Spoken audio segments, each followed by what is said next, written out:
All right, better late than better late than never. Holy shit, let's fucking do it. Just listen up, motherfuckers, I'm about to spit like the world's greatest show, yeah, this is it. Better laugh, it is, if I'm getting insane. This dude's out of his mind, just dismiss his name. When show on drops, it's time to begin. To talk about church and make fun of them. Let the trash roll over, the world's on fire. We are parody, shit's getting dire. Oh yeah! Religious bullshit, it won't make you feel like dying. Cause you touch your more children and it only do I need. Go from zero to heroes just for one day. It's the world's greatest show and it's coming your way.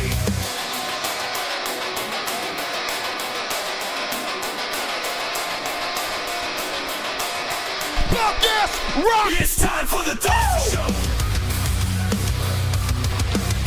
It's time for the Dusty Show. And we never grow. Time for the Dusty Show. It's time for the Dusty Show. And we never grow. Time for the Dusty Show. What the fuck is up, humanity? Welcome to the finest program that has ever been created. It's the Dusty Show. Fuck yeah. I'm hyped up, better late than ever. Woo. You're out of shape. Do some fucking cardio out there. You lazy son of a bitch, just sitting in your bed all day fucking playing games. Can't abide by. Hell yeah. Hey, I'm Dusty Smith. Thanks for joining my show. Sorry I'm late. Man, it takes so much work to put a show like this together, y'all. Whew. Out of breath now. But I did it. An hour late, but not $1 short. So thank you for joining me tonight. We didn't do the show on Friday because I was doing cocaine. No, I was out of town. That's what I said. I was out of town. It's fine. Gonna be honest with you guys. I don't really know where to go, to be honest. So as you do watch the show know that my dream my whole life is to be a comedian, right? When I was young, I used to watch all the stand-up comics like Richard Pryor. Love me some Richard Pryor, Eddie Murphy, all of them. Like, used to spend a lot of time watching comedians. And the only thing I've ever really wanted to do in my life is to make people laugh, make people happy. Because to me, that's a noble profession. The world is so horrible and so hard and so frustrating and depressing that giving people an escape for just a little bit, entertaining them, making them laugh, making them smile is the closest thing we have to superpower in this world. And that's all I've ever fucking wanted to do. And when I started doing this show, I just wanted to do the news with some comedy, right? It's an entertaining way to quickly do the news and in my style, which is very ADHD, very attention disorder. Rapid, a million things, fast. There's nobody else doing anything like that. And I want to do it with my sense of humor, but there's nothing fucking funny about what's happening. Nothing funny, and so I've been struggling with how do you tackle this problem? How do you do a show that's not incredibly fucking depressing, but also tells the truth about things? Do I do the evil Dusty thing, pretend like I'm a part of it and make just a big joke out of it? Sarcastically make fun of it? What do I do? But the problem with that, like, is it ain't funny. And a lot of people are going to be hurt. A lot of good, fine people are going to be hurt. I thought about doing it the way where I revel in the pain and suffering of my fellow Americans for causing this upon themselves. And yeah, like a lot of people who voted for the Trump shit are going to suffer for it. But a lot of them aren't. They're going to make other people suffer for it. It's people that didn't vote for Trump that are going to suffer. All the immigrants they round up and put in the concentration camps, all the gay people, the trans people. He's already scapegoated the trans people, right? That's the first thing he did. Nothing funny about that. So how do I do it? How do I make this show without being depressing as shit? Because who wants to watch a fucking depressing show? Yeah, who wants that? People could constantly tell me, Dusty, I can't watch anymore. It's too depressing. I can't do it anymore. Ratings drop because I can't fucking stop telling the truth about shit. And no one wants to hear that. I don't blame you. I don't know what to fucking do. So here's what I'm going to do. I'm just going to keep telling the truth about it. It's just going to fucking be depressing because what else can I fucking do? I can't lie about it. I can't pretend shit ain't the way it is. So I'm going to keep doing it exactly like I've always fucking done it. And if people stop watching, they stop watching. If I do something else, I do something else. I don't know what else to fucking do. And I guess that's where we're going for fucking here. And all right, folks, let's go ahead and move on. As always, the super chats are open. If you like what I do, I'm goofy as fuck. Reward my goofy ass on the super chats. There's a $sign. Boom, right here. Hell yeah, $sign by the chat. Click it. Donate money, and I read your words is literally my job and how I'm able to afford to continue to do this, hopefully for a while longer. So if you enjoy it, super chat me and let me holler back at you. And all right, let's go ahead and kick the show off, folks. Thank you for waiting on me, man. It takes a long time. It takes every show minimum 20 hours. This one took way longer than that. A minimum 20 hours. I work 60 hours a week easily on this show. Easily. Every little thing takes so fucking long. And this one got away from me. Look at this one. Since we did a Friday show, we got a lot to cover, folks. So let's go ahead and get it started as usual. Gonna kick it off with some Chud Watch.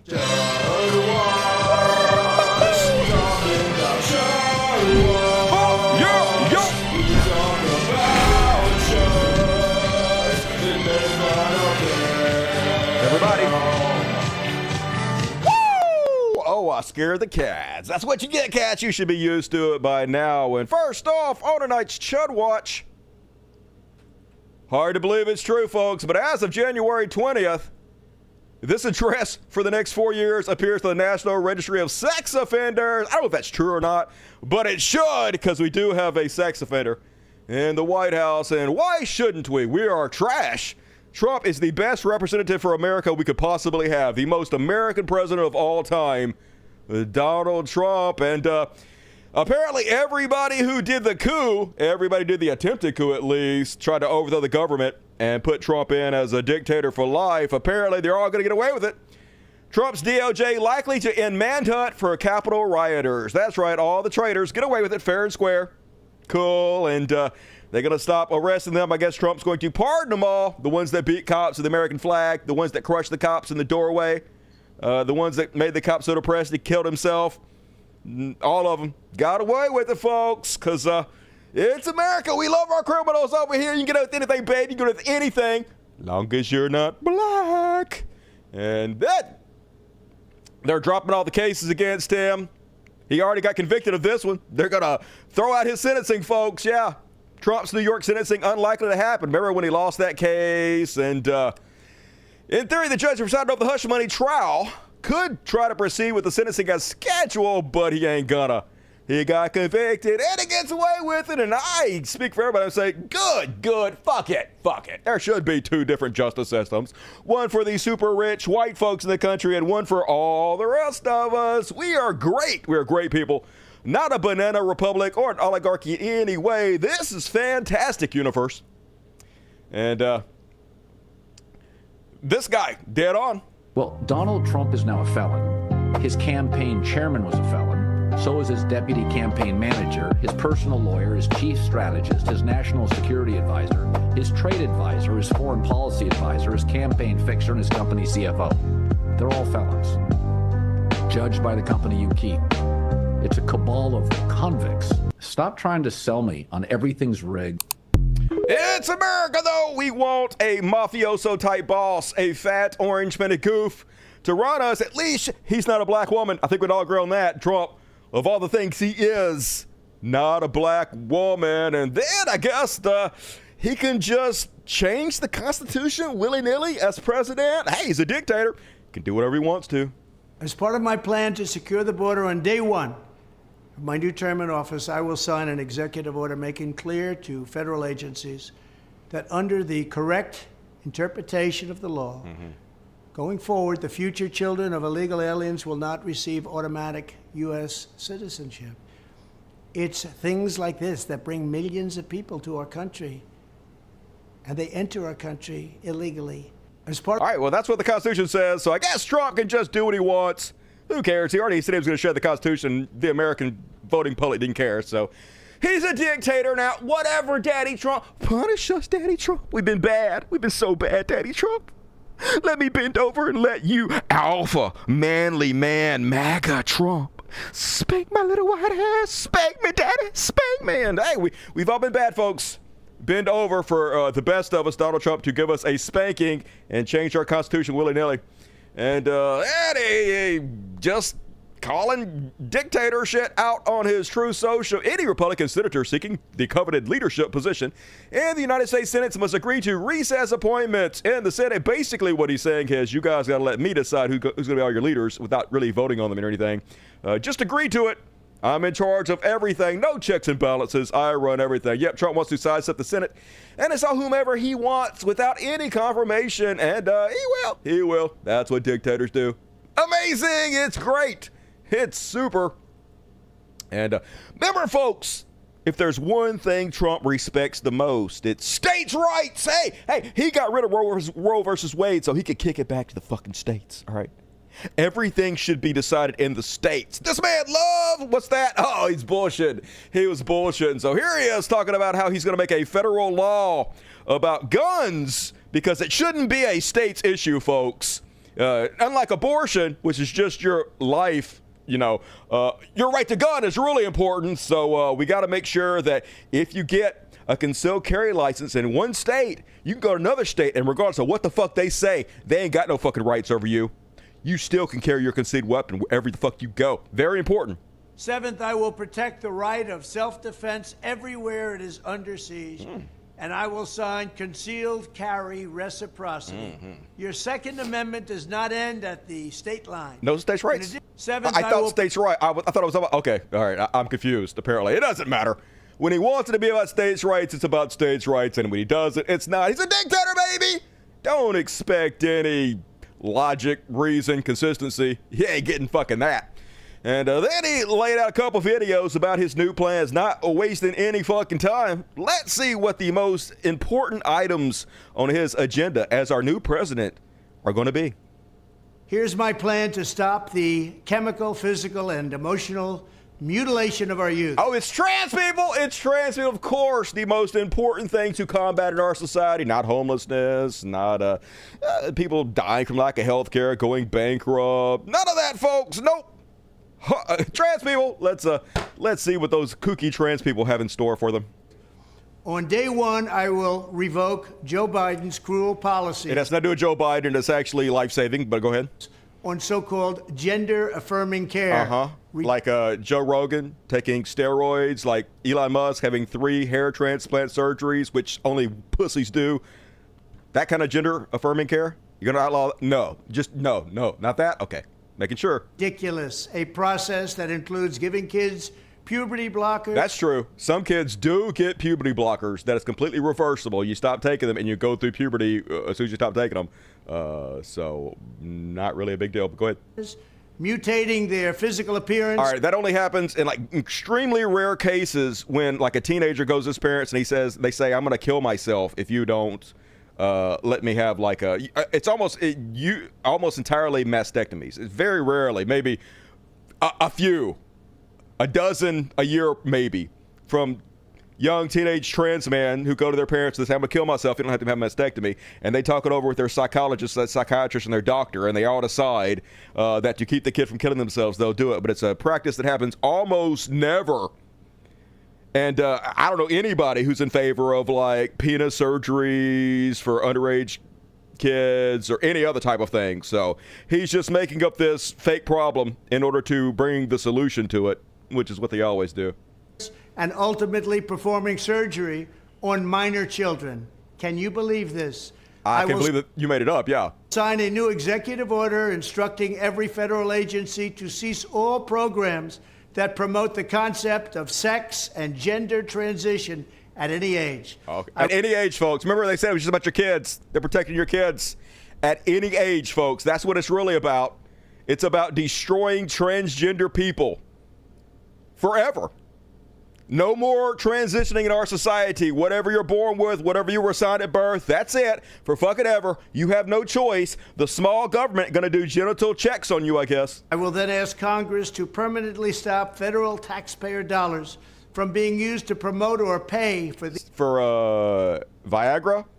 For boner pill? No, not that. Men can have their gender-affirming care all they want to, just not trans people? Okay. These procedures and pass a law prohibiting child sexual mutilation in all 50 states. It'll go very quickly.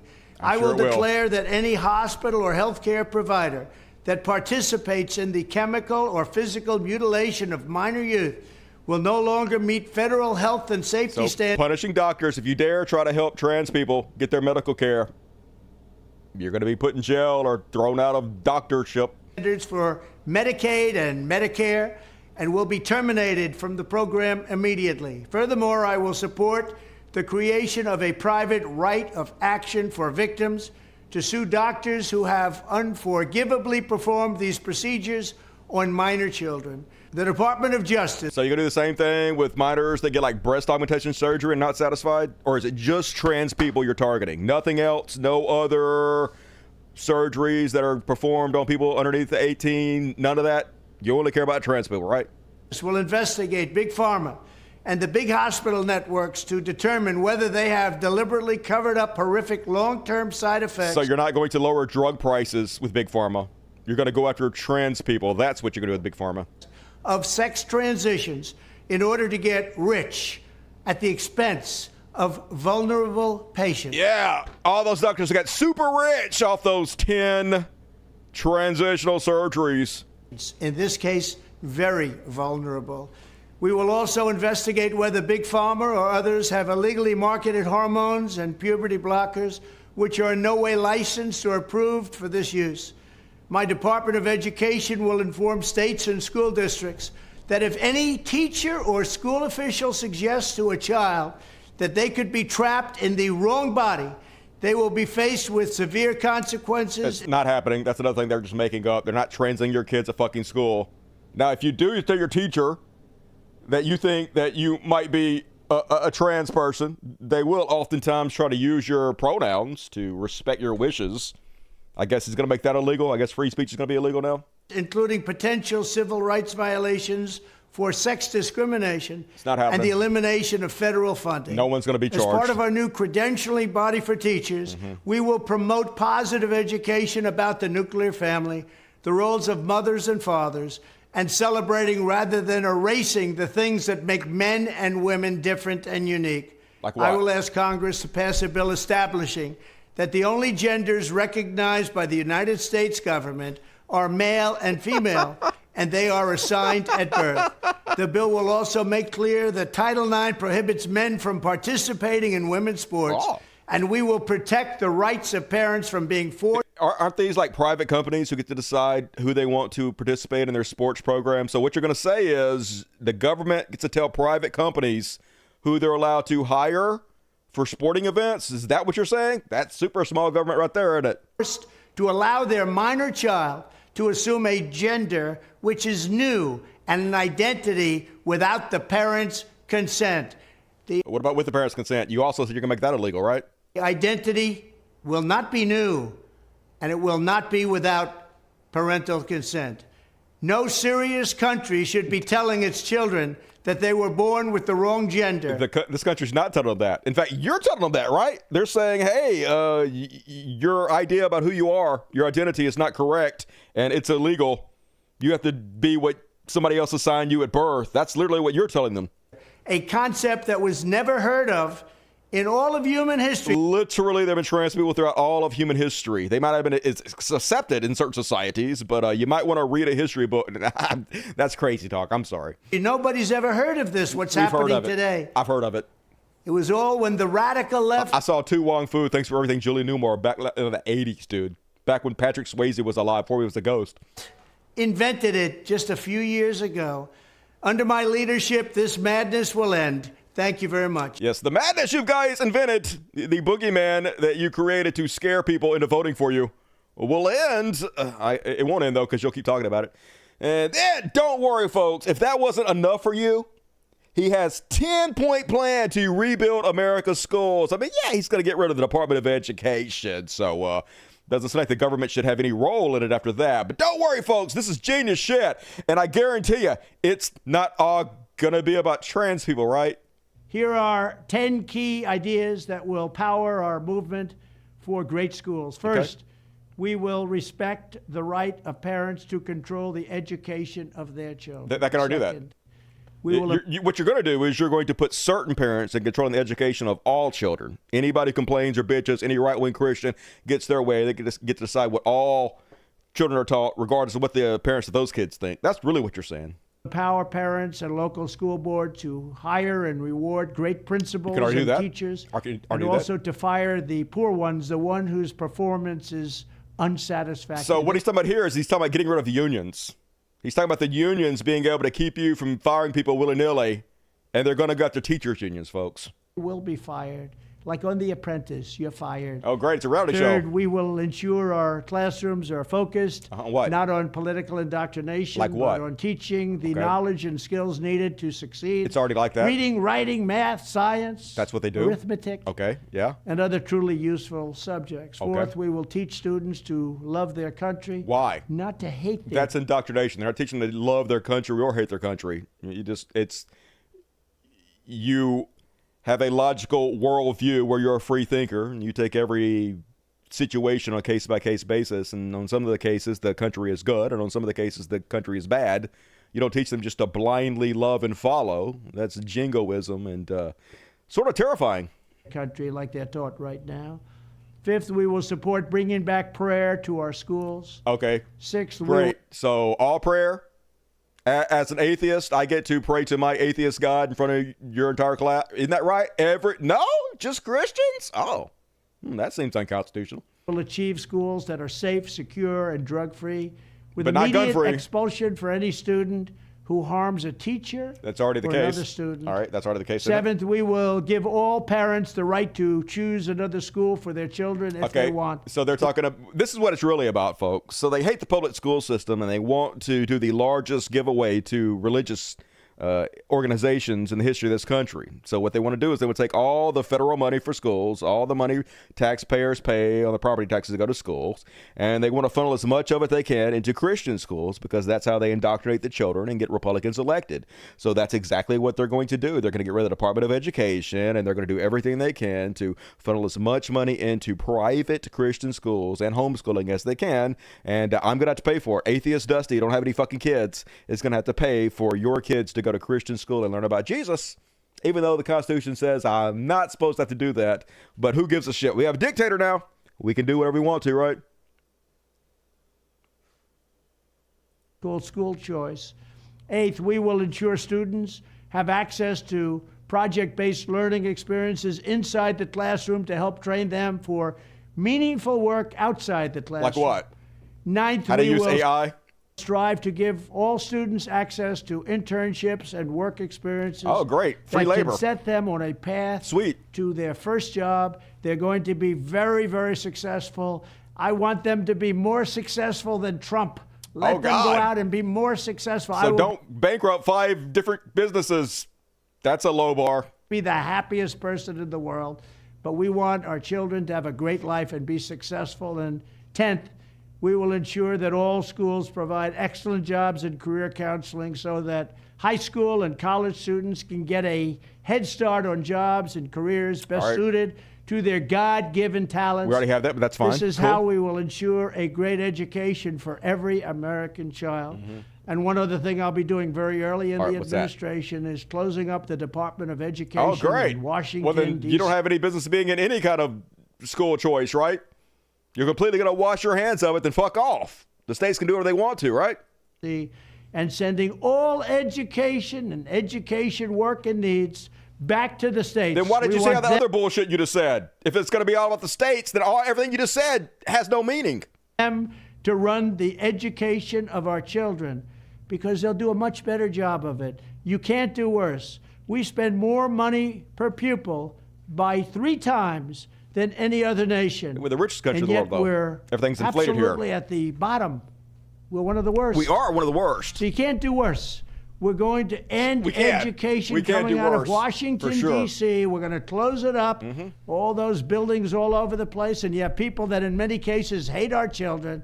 We're going to send it all back to the states. Thank you very much. So anyway, nonsense, nothingness, not going to do anything, just shut down the Department of Education because they want an ignorant populace. A populace that is raised in Christian schools and brainwashed, indoctrinated from birth into fairy tales. So they vote for idiots against their own best interests. So Cool. Man, I'm sure I'm glad the atheist community decided to focus on SJWs. The SJWs are the biggest threat to our society. I sure am glad. My entire fucking audience abandoned me for coming out against this. Hey, what could go wrong? Who could have seen this coming? Oh, yeah, fuck you all, goddammit. And then he came out with his new Nazi staff he's going to have when he's president. And remember, folks, they sold us on Donald Trump. He's an outsider. He's anti-establishment. He literally hired every insider establishment Wall Street person he could get his hands on. Wall Street giddy as Trump White House expected to okay fresh wave of mergers and acquisitions. It's the who's who of the establishment. It is grim as fuck, folks. First off, I am pleased to announce the former ICE director and stalwart on border control, Tom Homan, will be joining the Trump administration in charge of our nation's border. The border czar, including but not limited to the southern border, the northern border, all maritime, and aviation security. So this is the guy he's hiring to be in charge of the border. Tom Homan in July said, I will run the biggest deportation force this country has ever seen. They ain't seen shit yet. Wait until 2025. It's Project 2025, folks. We rounding up all the brown folks. We putting everybody in concentration camps. It's going to be awesome. Here's the guy on 60 Minutes. We have seen one estimate that says it would cost $88 billion to deport 1 million people a year. I don't know if that's accurate or not. But he doesn't give a fuck. If it costs $1 trillion, whatever it takes to get rid of the Browns. Is that what American taxpayers should expect? What price do you put on national security? Is that worth it? 0. Fuck national security. Fuck you. Is there a way to carry out mass deportation without separating families? Of course there is. Families can be deported together. Yeah, woo! America, we gonna deport all of our workforce. Vegetables gonna be triple the price, y'all. Can't wait. I can't wait. And here's Anna Navarro speaking about Tom Homan being named border czar. Look, Donald Trump won the electoral vote. He won. He's going to win the House. He won the Senate. For all effects and purposes, he's got the Supreme Court. They've given him immunity. This is what the country voted for. This is, a lot of people thought that when he talked about mass deportations, he wasn't being serious. I don't know how many times he had to say it for people to realize he was being serious. Well, if you thought he wasn't being serious, the appointment of Tom Homan today as border czar, and he will be in charge of a mass deportation program, the largest the country has ever seen, they say. And now Stephen Miller, as deputy chief of staff, should let you know that he was absolutely serious. German. And when you talk about mass deportations, people think, oh, it's just going to be the criminals. There's not enough criminals, aliens in the federal prison system for it to be mass deportations. What it means is grandmothers. What it means is brothers and aunts. What it means is abuelos y abuelas. It means dreamers. It means your family members. It means your colleagues. It means your friends. It means people who are part of the society. And look, America, those of you who voted for Trump, this is what you wanted. This is what you voted for. You screwed around and you're about to find out. Yep, about to find out. It's going to be hell on earth here, folks.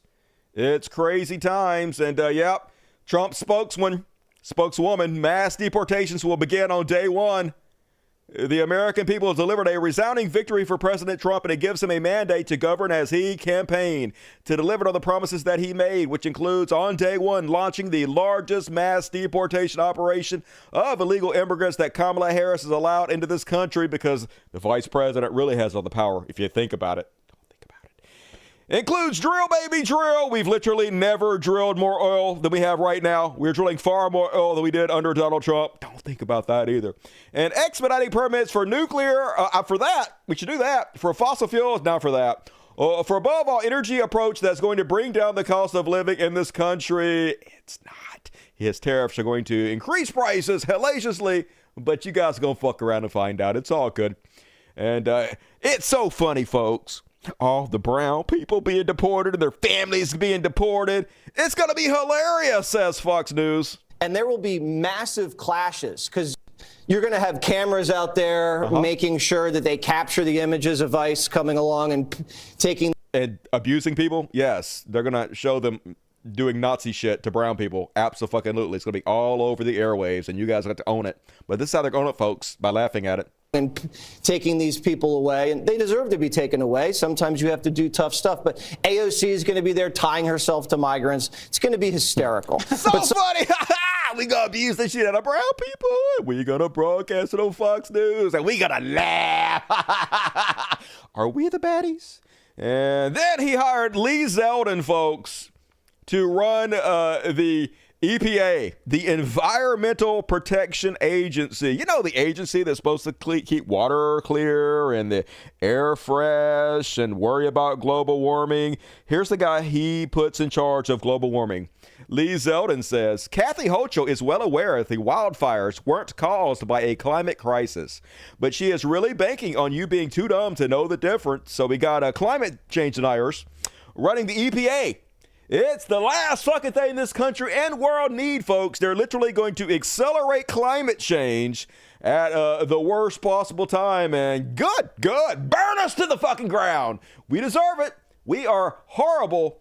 And we're about to get whatever we fucking deserve. And yep, Trump picks GOP former Congressman Lee Zeldin to lead the EPA. President-elect Donald Trump selected Lee Zeldin to serve as administrator of Environmental Protection Agency. It's an honor.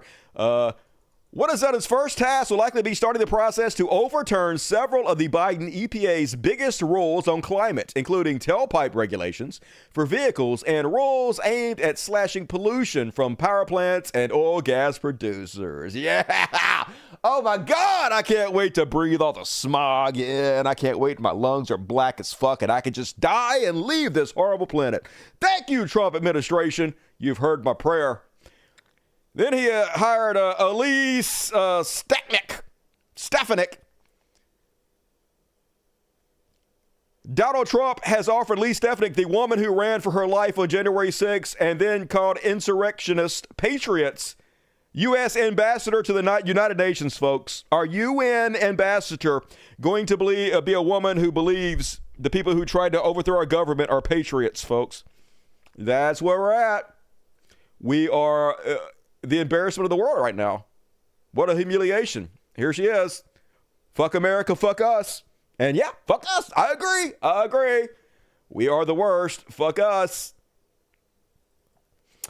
And then, folks, this guy pleaded the fifth 75 times, was responsible for the largest Medicare fraud in American history, is going to be the Senate Majority Leader and will oversee cutting Medicare and Medicaid. The guy who stole the most money in American history from Medicare is going to be in charge of cutting our health care, folks. This is what the American voters have done to us. Good. Oh, man, I cannot wait till these fucking boomers get up there and they want their surgeries and it gets denied and you fucking die in soap. Never mind. I'm just joking. I hope you all have just the best life. I hope that you're so happy. I hope that, man, I hope you get everything you wished for. Every one of you. You earned it. And yeah, Pee Wee German also getting a top role in our government. Baby Dr. Evil going to be the White House Deputy Chief of Staff for Policy, folks. Literally the worst human beings, the biggest criminals in our society have taken over the entire fucking government. They own us.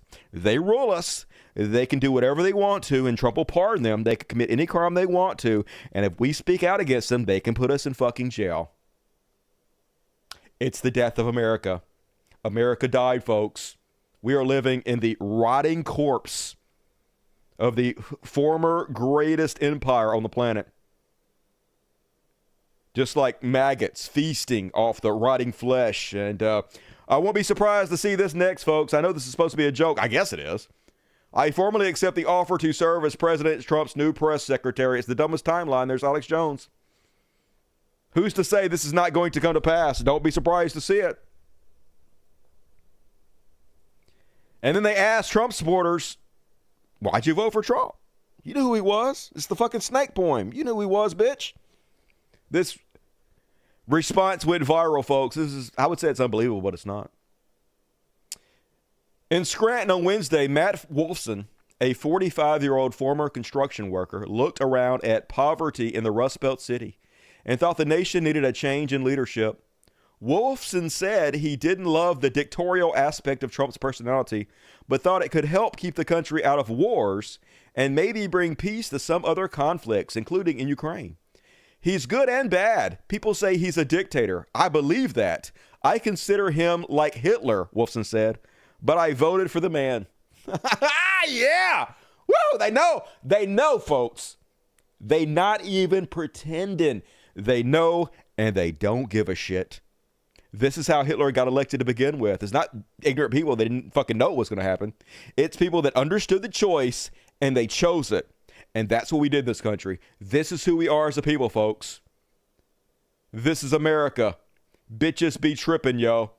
And then AOC asked her followers who split their ballot, either Trump or her, the ones that voted for her, but also voted for Trump. Why did you vote for me and also Trump? What the fuck is wrong with y'all? Here's the responses they gave, folks. It's really simple. Trump and you care for the working class. Trump don't give a fuck about the working. What are you talking? I can't find any logic in this. There's no reason to try. But wanted change, so I went with Trump and blew for the rest of the ballot to put some brakes. Oh, yeah, that's going to put the brakes on everything. Trump has a super majority now. Great job, dude. Voted Trump, but I like you and Bernie. I don't trust either party establishment's politicians. Action and progress. Greater than stagnation and excuses. Both of you push boundaries and force growth. Trump lost more jobs than any president ever has. He destroyed the economy. Remember you couldn't buy toilet paper? Remember that? Okay, don't worry about it. I would have voted for you and Trump, but I'm in California. I like your style, though. Trump is going to get us the money and let men have a voice. Finally, men are going to have a voice, folks. Every presidency of all time, 47 in a row. Leaders of 90% of Fortune 500 companies, 90% of senators, congresspeople. But I'm so glad that men are finally going to get a voice out here. You're brilliant and have amazing passion. I feel Trump and you are both real. Trump, the biggest liar in the history of politics. So real, folks. Wearing a fake tan, wearing a fucking diaper, the fucking toupee on. So real. Voted for Trump in Arizona, but voted for Dim Rubin instead of Kari Lake because taught he's good handling war. I feel that you both are outsiders. Trump literally elected every insider he possibly could. Compared to the rest of D.C. and less establishment, will you please share what you learned? I'm baffled by the split votes. All right, she did. I know people that did this, and it was because of Gaza. You voted for Trump because of Gaza. I'd cry, but I'm not gonna. Anyway, a whole thread of you guys can go read if you want to. None of it makes any fucking sense, but it's just, all you can say, it's America, folks. This is just who we are. We are the dumb fuckistans of the world. We are just it's idiots. Just the complete bottom of the barrel, lowest common denominator dipshits. What can you say? And 95% of Trump voters, did you vote? Yes, for Trump. Not trying to get my taxes raised. You're a hostess at the Outback. Yeah. Trump actually raised taxes for 95% of the people. He only lowered taxes for the super rich. He made tax cuts for the middle class, but they were set to expire and then go up every single year while the tax cuts for the rich people were permanent. But I know. You're too busy working the fucking Outback, eating your bloomin' onion with your fat ass to understand politics. And then, folks, they spent the week threatening the news media. Here, I guess Alex Jones is on Ozempic. He looks better. I'll give him that. I got to get me on some of that Ozempic, y'all. I wish it wasn't so expensive. I wish that I was rich like Alex Jones and could afford health care. But I'm not. I make less than minimum wage doing this job. So I guess I'll just be fat. Anyway, here he is threatening the press. We have. Let's skip to just like the communists do. Hijacking the government to commit these crimes, just like the Nazis. They have to learn they're not above the law. Nuremberg, too.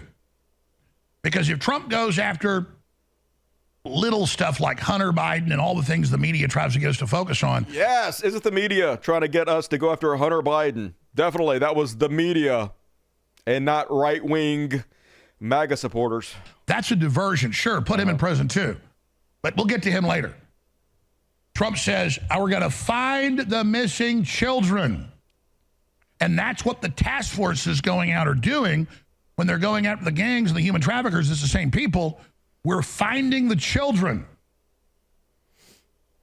And you protect our identities and things, but... Have you checked the churches? Anyway, basically the whole thing, I'm going to skip it past it, but he is talking about going after the news media. We're coming after you. It will be like Nuremberg. Talking about the both the media and the Democratic Party. Not the only one. Steve Bannon avowing rough justice for anchors and outlets. This is Trump's top spokesperson. But Alex Wagner gets part of our movement is resilience. You can kick us to the curb. You can stop us.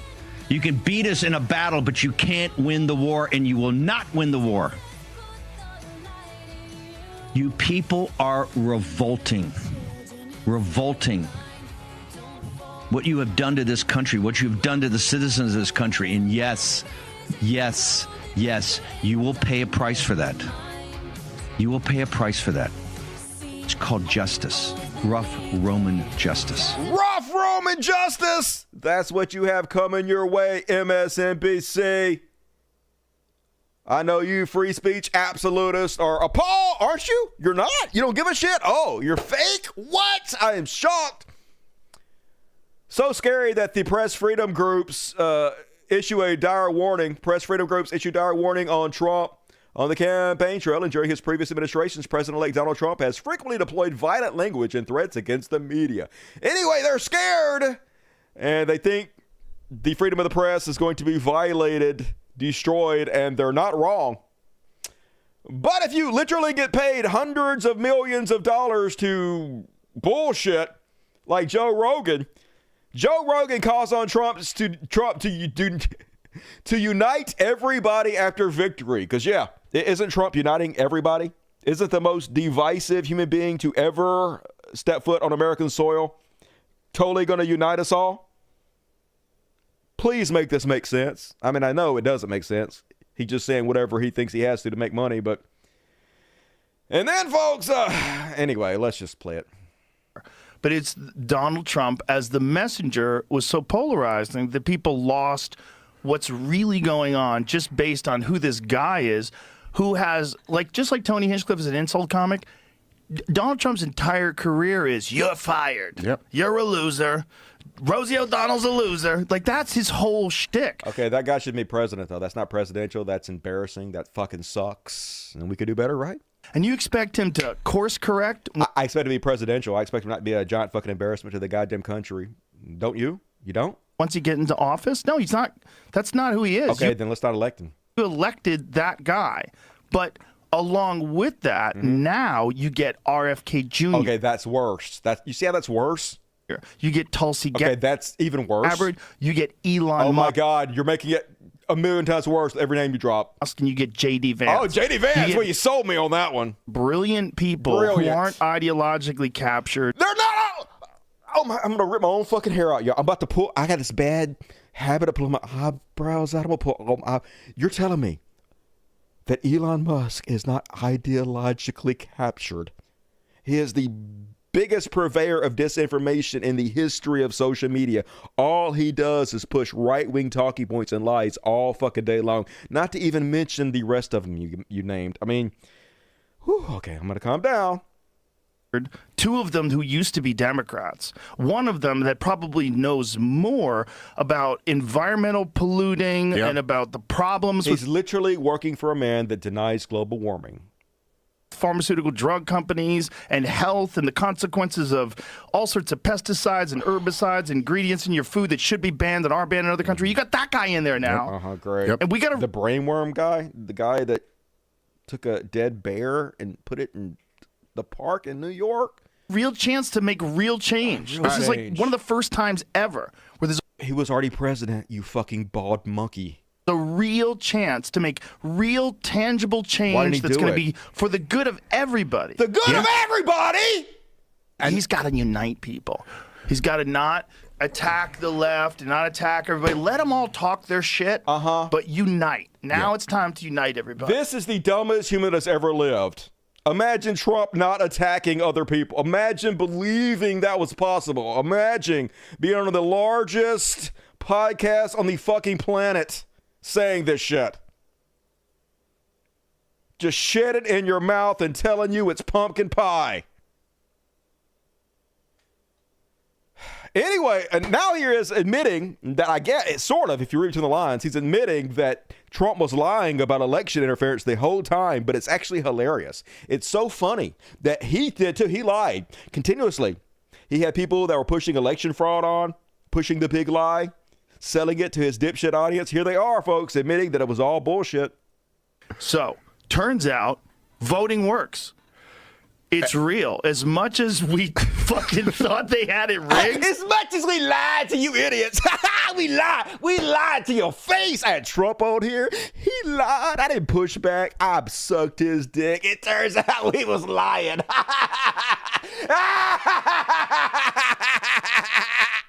Real. As much as we fucking thought they had it rigged, as much as we thought there was shenanigans and bullshit, and it's just a puppet show, and there's no way anybody could buck the system, turns out voting is still real.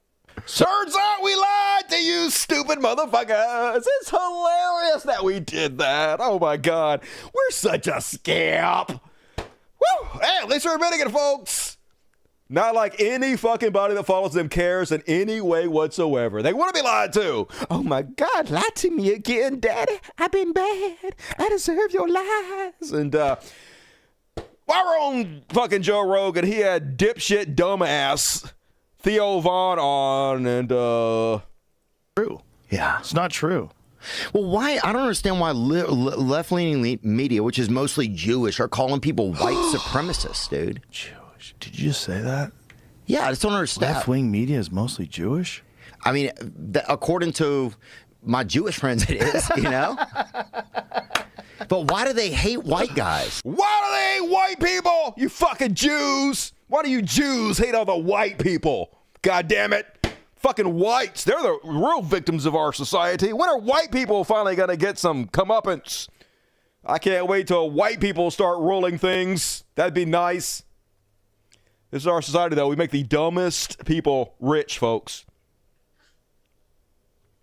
And now they're just putting it in our face. I showed you some of this in the last show, folks. Matt Walsh, now that the election is over, I think we can finally say that, yeah, actually, Project 2025 is the agenda, LOL. That's so funny. We lied to you. Isn't it hilarious that we can just lie to you people and you believe it, and then we can tell you we lied and nothing happens to us? Being a Republican is great. Mike Palik says, Trump takes the podium. Please open to 328 of your Project 2025. Yep, the new hymnal. And Comfortably Smug says, can you believe we tricked the libs into believing Project 2025 wasn't real? Laughing my ass off, except that you didn't trick any lib into believing that. Like, literally nobody believed that. You tricked your own side into believing that. And now you're admitting you lied to your own side, but they don't care, folks. I don't even know why you lied to begin with. They literally don't give a shit. You don't have to fucking lie. Here's the problem, though. They get off on lying to their own side. They get off on getting away with it. So even though they don't have to lie, they get enjoyment out of lying. So they do it to abuse people because that's what narcissists do. That's what they jack off in the corner with their little mushroom penises about. Is thinking about how they got away with abusing people. And people liked it and let them do it. And this guy's fucking dead on. This is how democracy dies. There's a great line in an Ernest Hemingway novel where a character asks his friend, how'd you go bankrupt? And his friend says, gradually, then suddenly. And I think about that line in reference to Donald Trump. And it seems bombastic that he's the end of democracy. But people have to remember, you don't end democracy on a switch. It goes gradually, and then suddenly. And I hope I'm wrong. I hope the checks and balances that our forefathers put in place work on Trump's second presidency. But I'm worried about the American democracy, that it gradually slips away, and then suddenly it's gone. It's already gone. We lost it. We lost democracy in this country. But, like, to be honest with you, if we voted for Donald Trump, we didn't deserve it. We don't deserve it. We deserve for the country to collapse, which it's going to fucking do. And we'll just have to pick up the pieces and rebuild. And this is where we're at in the country, folks. MTG going nationally and bragging about how her brand of extremism is now mainstream in America. And she's right, folks. She's right. Did I even show you this? This grim map right here? This map, folks. This is the presidential election map. Look at this shit. This all voted for Trump. The vast majority, all the swing states, everybody voted for Trump, folks. Almost everybody. So this isn't a mistake. This isn't a narrow margin. It isn't. I always say there's more of us than there are of them. I was full of shit. I'm sorry. See, I'm naive. I want to believe there are more good people in the world than are bad people, but I am full of shit. I lie to myself because reality is too fucking hard. But that is a stark reminder that we are outnumbered, that there are not more good people than bad, that there are more of them than there are of us, that we are the fucking resistance to this evil, to this rot that has taken over our entire fucking world. And here's MTG gloating about it.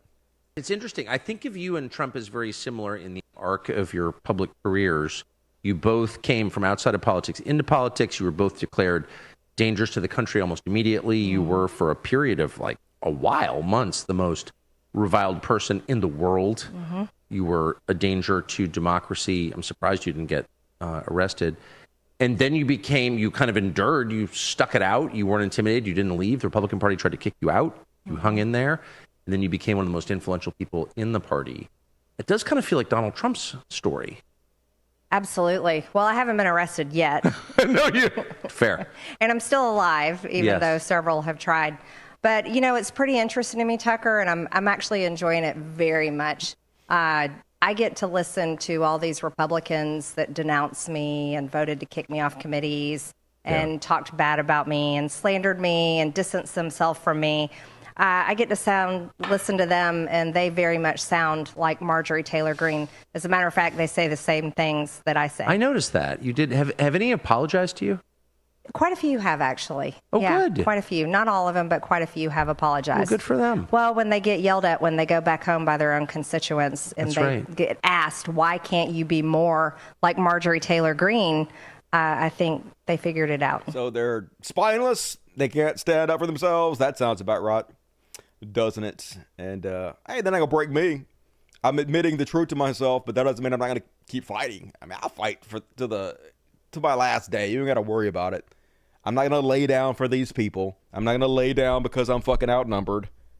That is not the makeup of my character at all. I need to start playing New World on Twitch. You guys can see how I play PvP. Here's my whole fucking strategy on PvP. I suicide into the enemy, 1 against 20, and I kill 2 or 3 of them before the mob murders me. That is my fucking mindset. Fucking nose to the goddamn grind. Against all fucking odds. That's how you do it. And that actually helps your team on that game. Because if you can kill a few other healers in the background, even if you fucking die, that's how you help your team. It's all about your team achieving victory, not you. And to me, you guys are my team. So that's what I'm all about. So let's see where I got off my list. All right, dire warning on Trump, press freedom, MTG. Here we go. And of course, Steven Crowder back at it, folks. They're all gloating. They're all happy as shit. The 4B movement, how Trump is saving the world from liberal women. Totally. That's reality we're living in. Liberal women were destroying the planet, and Trump saved us from the whammons, right? Then they're putting out these TikTok videos bragging about winning. All these white children. I won't play the song, but you guys get the hint of it. And they're all, of course, nerds. They all have no rhythm, no style whatsoever. They're all fucking losers. But of course, putting in our faces, they're so happy they've taken women's rights away from them.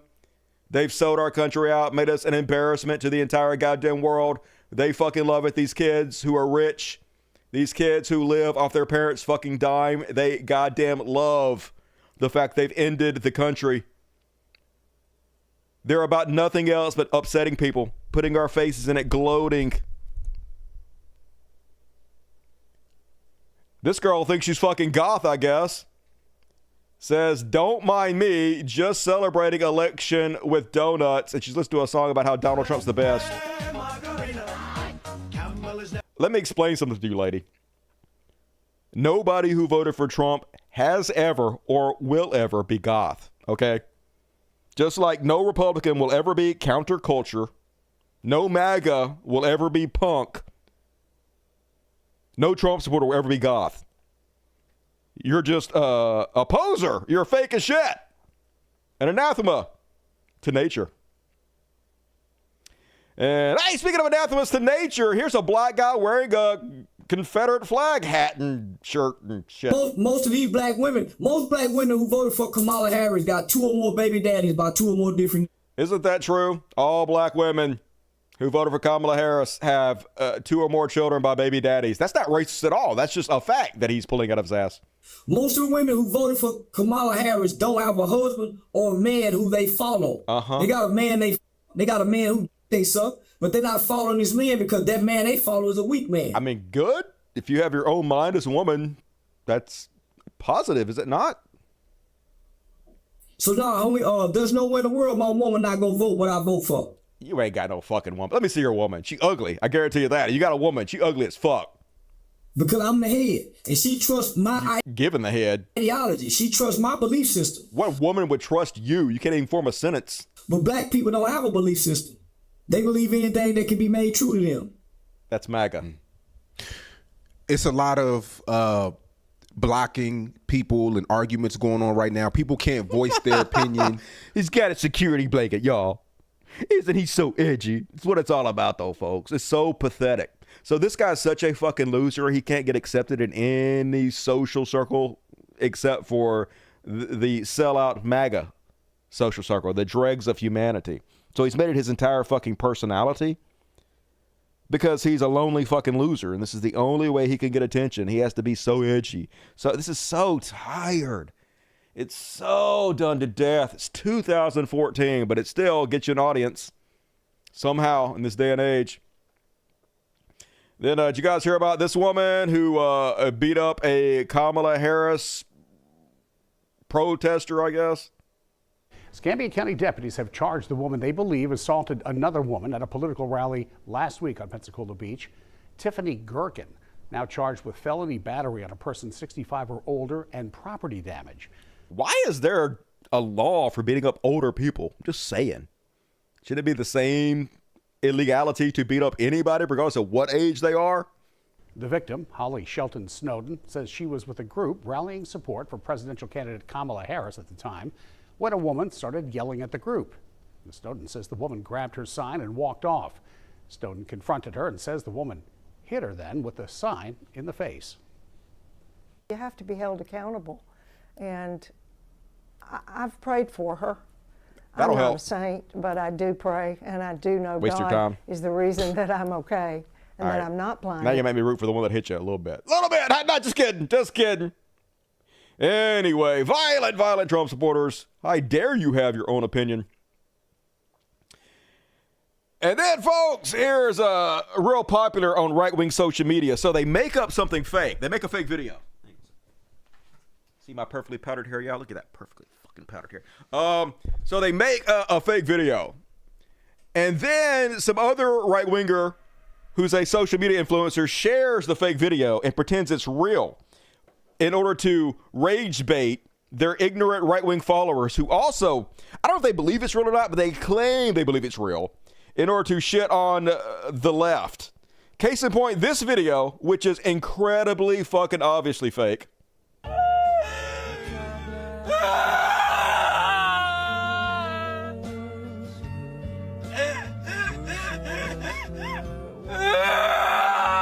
So, of course, Libs of TikTok reposted it. We have a serious mental health crisis in our country. I mean, you're right, but it's right-wingers doing shit like this to own the left. It's your side that needs the mental care. But, of course, she posted this, got 31,000 likes.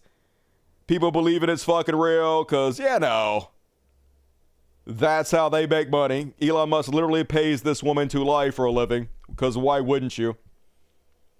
And House Republicans, like, literally didn't waste any time, folks. They just laid a bill on the table to reduce Social Security payments for Americans who receive a pension or disability from an employer. So your private company that's been paying you a disability or payments, they don't want to have to do that anymore. You can't expect your company to pay you money if you're not working your ass off for them anymore. So, yeah, they get to cut your payments. Yeah, baby. I can't wait. I can't wait. You guys get your checks and it's for less. And you're like, what? What happened? Yeah, you voted for Trump, bitch. Learn to love it. I know I do. And it's basically this. They're also cutting your Medicare, Medicaid. The guy who is the biggest fraudster in the history of Medicare, Medicaid, gets to cut it. You are no longer insured, but hey, nice hat. Yeah, you're going to die. You're going to die brutally. Oh, but that's a nice red hat you got there. Hey, you own those libs. Hey, as you're on your deathbed, I just want you to know, I was so owned. Oh, you're choking on your own phlegm? Oh, you're dying in horror? What's that? I can't hear you over the sound of your death, but I'm owned. I'm owned. And that. They still mad at Kamala Harris's stepdaughter. She seems fine. I don't understand. She literally did nothing. She did nothing but exist.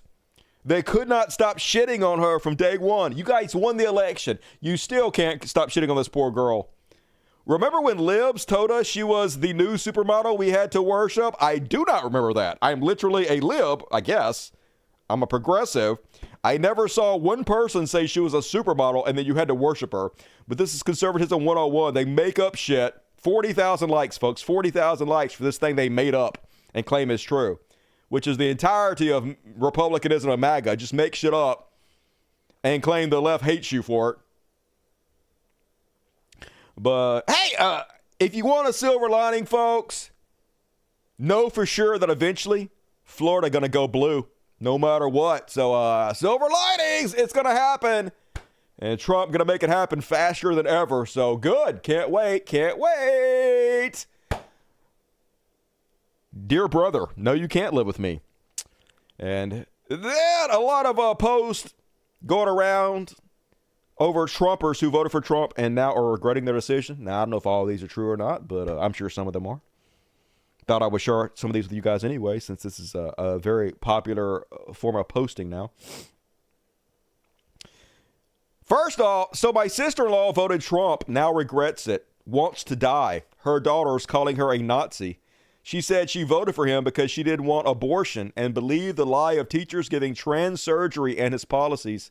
When asked about his policies, she couldn't give one. Yeah, a lot of really disappointed kids disowning their parents, distancing themselves. A lot of based parents disowning themselves, distancing themselves from their children. Donald Trump has done nothing but split this country right down the fucking middle. You goddamn bald imbecile Joe Rogan. Of course, I know he doesn't actually believe that. He doesn't give a shit. He's just trying to justify his shilling for this dictator wannabe. Gamers are upset too. Gamers, many of you voted for this. We told you and over that the leopard would eat your face. Trump tariffs will make video game consoles 40% more expensive. Good. Soak them. Soak them, baby. Cannot wait to hear him cry. Cannot wait to make fun of him. Here's a Latino voter. Already regrets it. Trump supporters don't want to play with his kids in his neighborhood. Oh, what? You're not in the club, but you voted for Trump. How could you not be in the club, you fucking loser? This woman doesn't understand why her sister disowned her simply because her husband made sexual assault jokes at her. So a big thing going around on MAGA is this joke, your body, my choice forever. It's the Nick Fuentes, the white supremacist booger eating Nick Fuentes. They think it's a huge joke. Oh, my God, you don't even have bodily autonomy anymore. We can force you to have rapist babies. You'll have to die because we said so. They think it's a huge fucking joke. They're saying this all over the place, literally in schools now. 4th grade boys are saying this to 4th grade girls. Your body, my choice. This is the America we live in now, folks. This is what we chose. My sister disowned me. My husband, 36 male, and I, 34 female, have been married for 8 years. My sister, 31 female, has been my best friend for my entire life. We are really close. Not anymore. Last night, we went to my sister's house for a few drinks and snacks, something we often do. We were all drunk, so we inevitably start talking about politics. My sister freaked out when she realized my husband and I voted for Trump because she assumed we'd voted for Kamala. Things got heated, and my husband ended up saying, "Your body, my choice," to her as a joke. So funny. What a keeper. I had seen the joke circulating online. Did you? Did you know where it originated from? So I knew what he was referencing and laughed. Did you know? Did you know it's white supremacist Nick Fuentes? Did you know that? My husband and I are both pro-choice, and it was just a joke. You voted for Trump, but you're pro-choice? My sister started screaming at us to leave after he said it. I tried calming her down by saying he was just joking, but she wouldn't listen. Good for her. She asked me if I was okay with what he said, and I said yes, because he was only joking. He has a dark humor, so he often says shocking things for laughs. She ended up physically pushing us out of her house and slammed the door in our faces. We called an Uber, and by the time we were home, I had received a long text from my sister. She said she never wants to see me or my husband again because of the joke he made. I was devastated because she is my sister who I love more than anything. I tried telling her that politics is not worth destroying our relationship. I told her I'd never let anyone hurt her, and it was just a stupid joke that was circulating online. She said she will never feel safe in my husband's presence ever again, and that she will never see me the same. This is the first time my husband has ever said a joke like that to her, so she has no reason to feel unsafe around him. I think she misunderstood the joke. No, she understood it. And thought he was threatening violence. No, she understood exactly what he was saying. When he was just making an abortion joke. No, he was spreading anti-woman hatred from a white supremacist.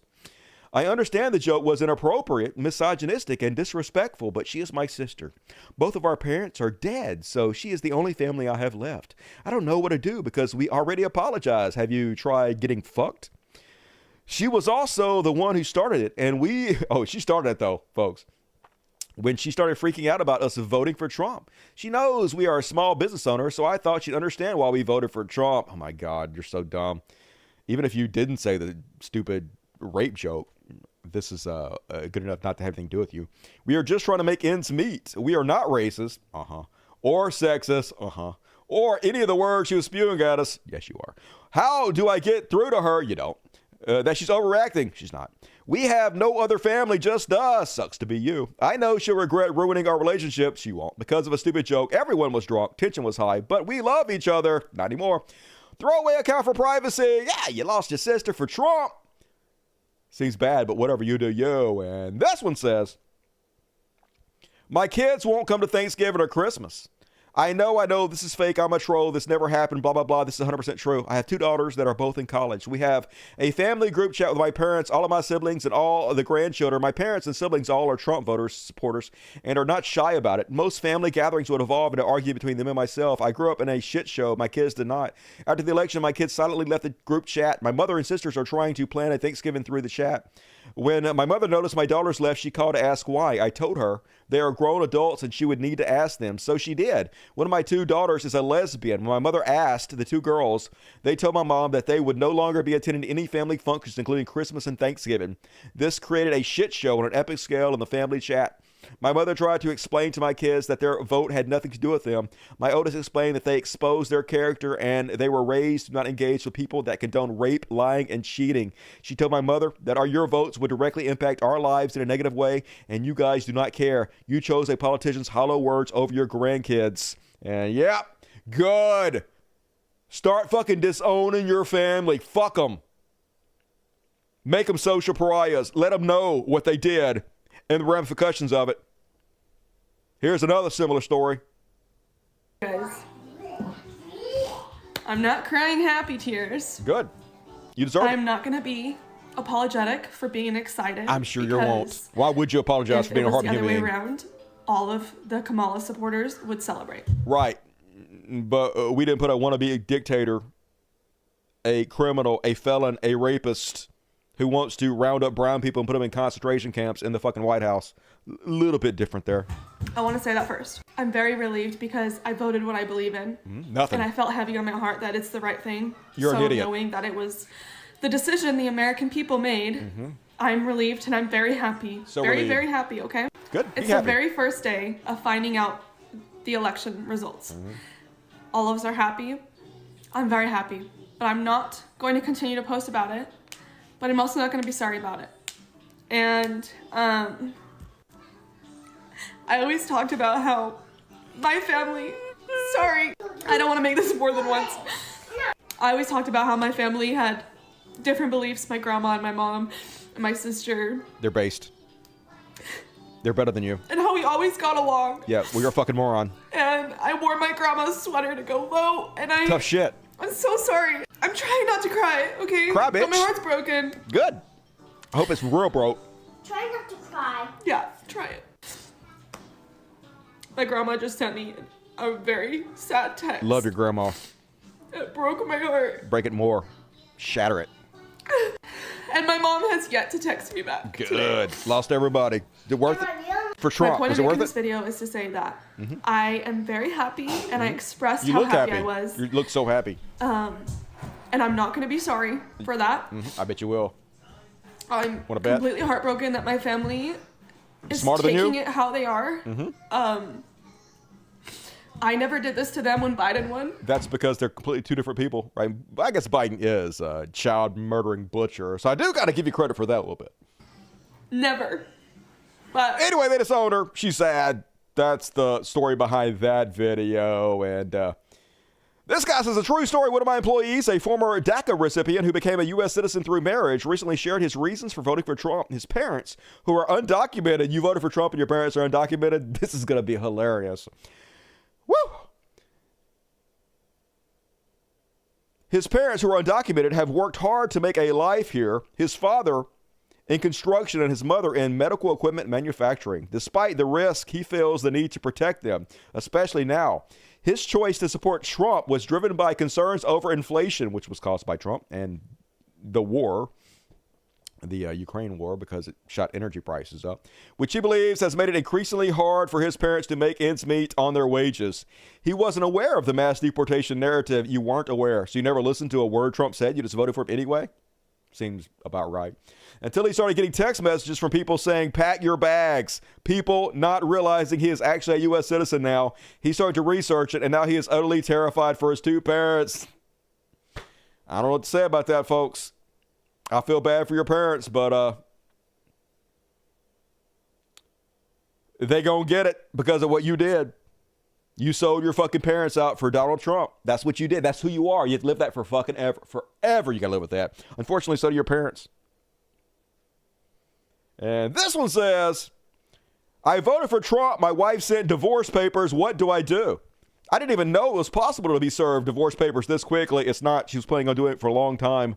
She probably told you over and over again and you didn't listen. You put your fingers in your ears and your head in the goddamn sand because you're a moron. I don't even know what to say. I'm shocked I married somebody willing to throw away an entire life over politics. Last week we were happy. You weren't. Today we're getting divorced. She won't have a discussion. She says nothing will change her mind and says she is going to report my parents because they live off disability, but my dad does some cash work, auto repair. So now I'm worried about my family. She wants me to buy her out of the house. We have a $300K in it, plus built a 4-bay garage since we bought it 3 years ago. I can't afford that. When I told her that as she was packing her bag, she said, I guess you're finally going to really know how it feels to be fucked by a Democrat. ETA, her name is on the deed, but not on the mortgage. I'm not confident that I can reason with her. What do I do? Nothing. You gave away your marriage for Donald Trump. I'm sure she told you many times before you voted for Trump, but you didn't fucking listen. So learn to love it. And speaking of divorced guys, here shall be Elon.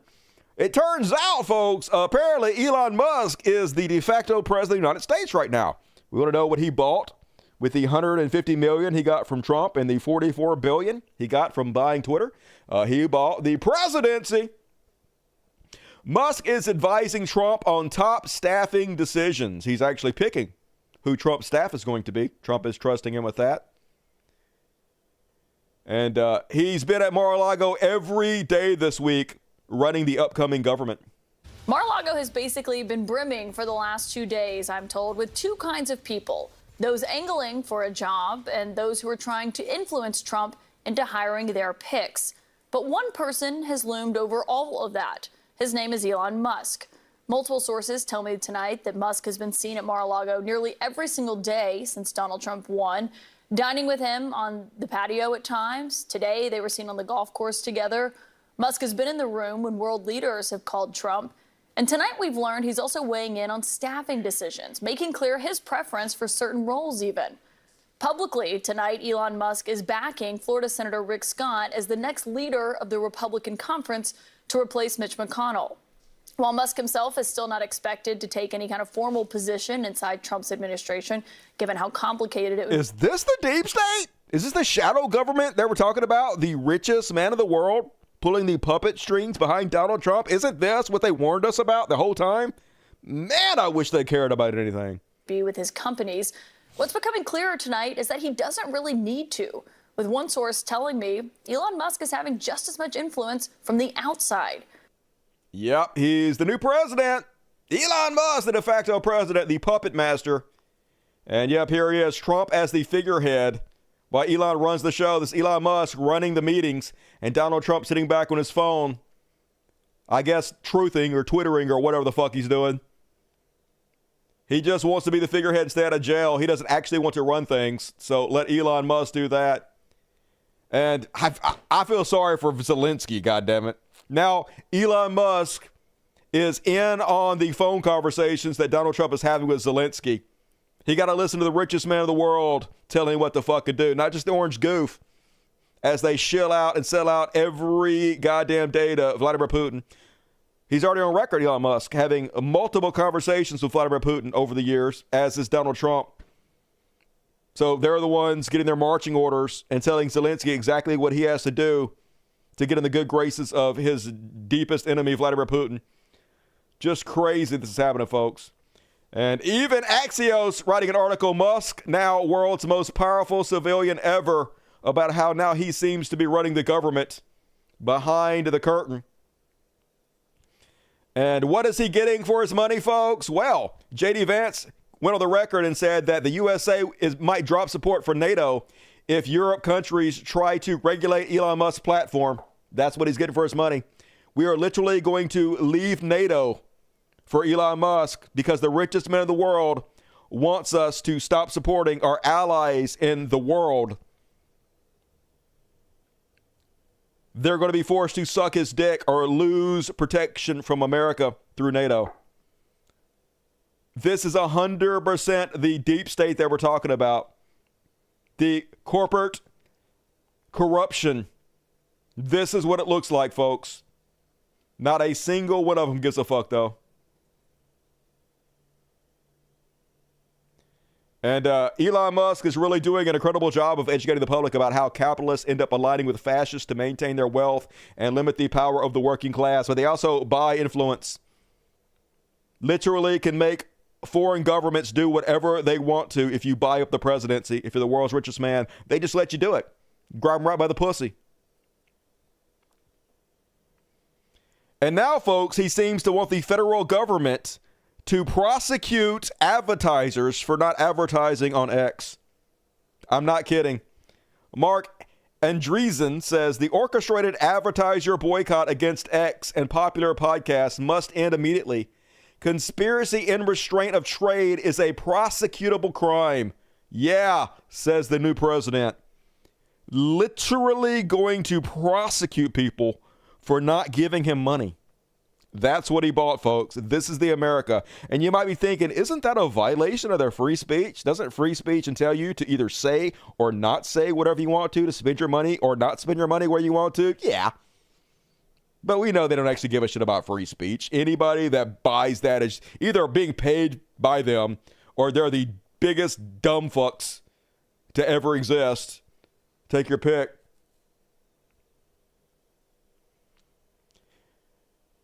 And this is how strong their victim mentality is, folks. They won. They fucking beat us. They won. And they are still playing the victim in a fatal position, folks. States Harris won versus ID requirement. Now, a lot of these red states, they also didn't have ID requirement, but he's not posting that. And yes, in every state, There's no ID requirement, as there's not in most states. Must be a coincidence. Yeah, we won by a fucking landslide. Look at this fucking map. But somehow we're still the fucking victims, y'all. Somehow they still cheated. They're just really bad at it. In Wokeness says, once again, a 3:30 a.m. ballot dump lost us a critical race in Wisconsin. And Elon Musk, mad face. They cheated, folks. They cheated.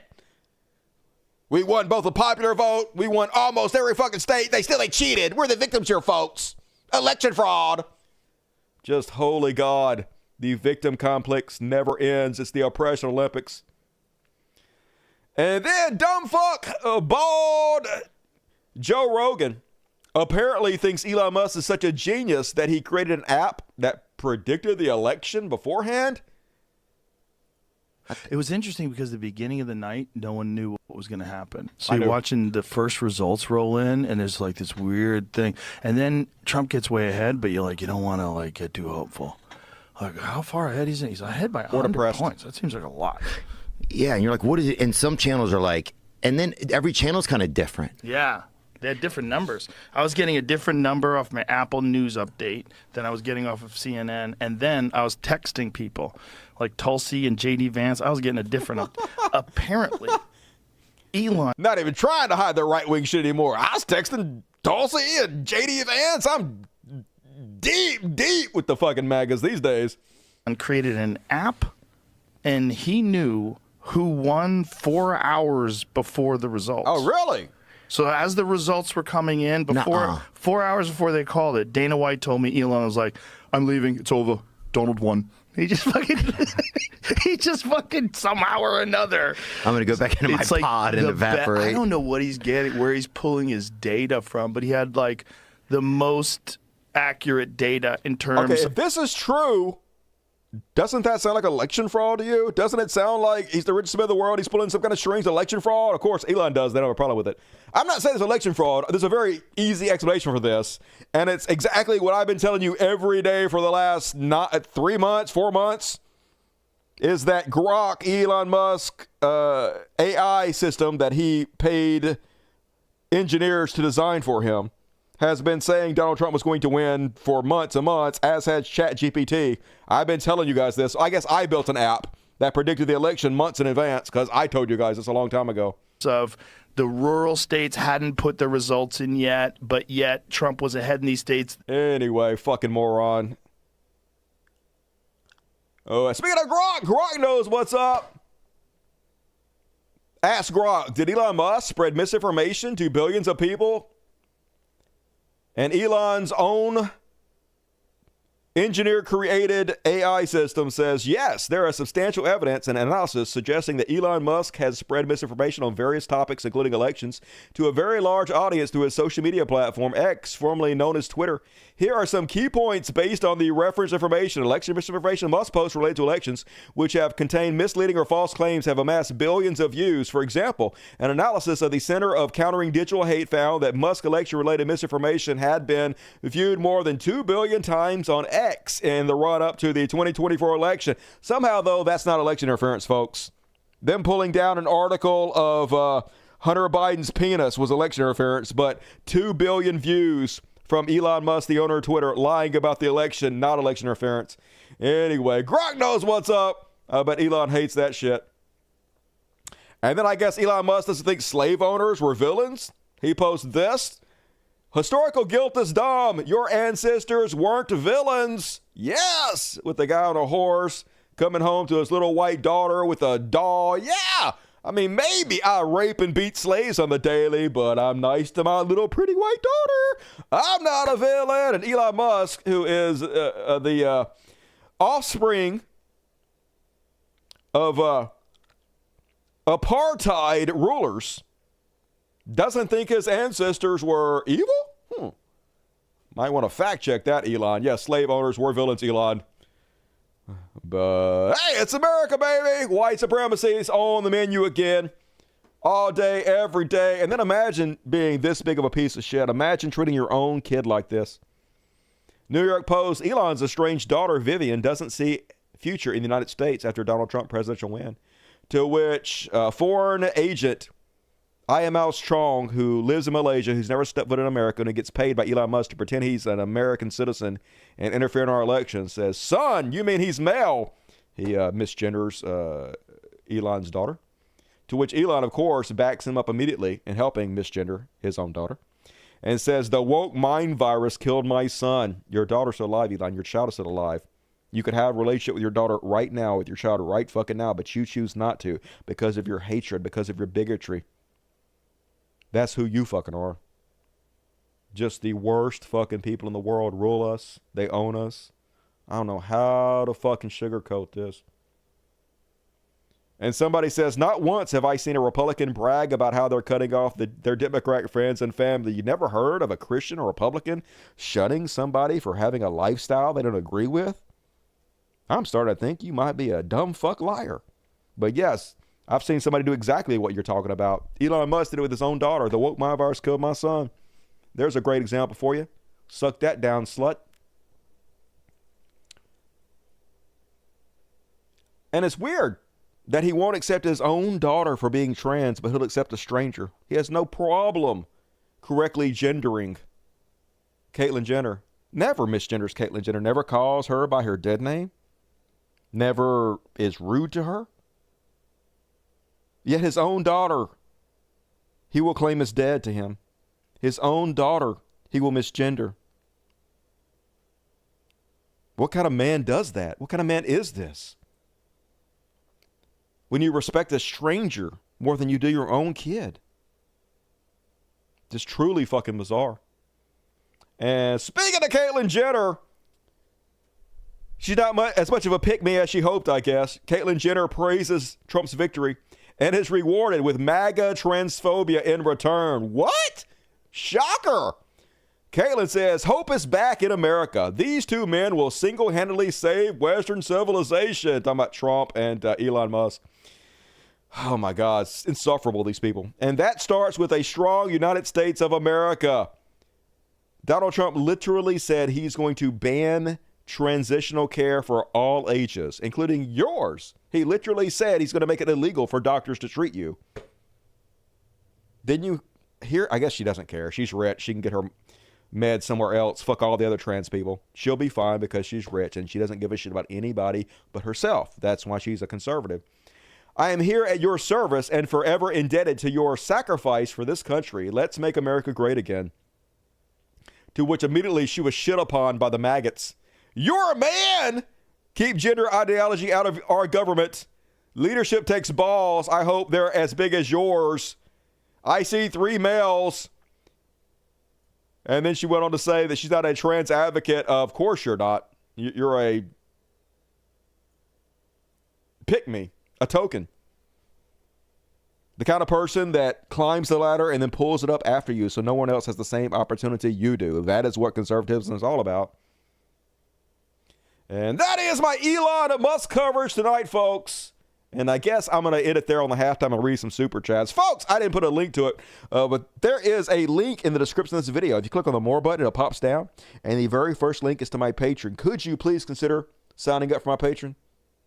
It's been dropping pretty heavily. At this point, I'm like making maybe less than minimum wage doing this show, which, you know, depressing considering I'm so fucking heavily outnumbered by all the fucking billionaires paying $10,000, $100,000 per episode to make a video.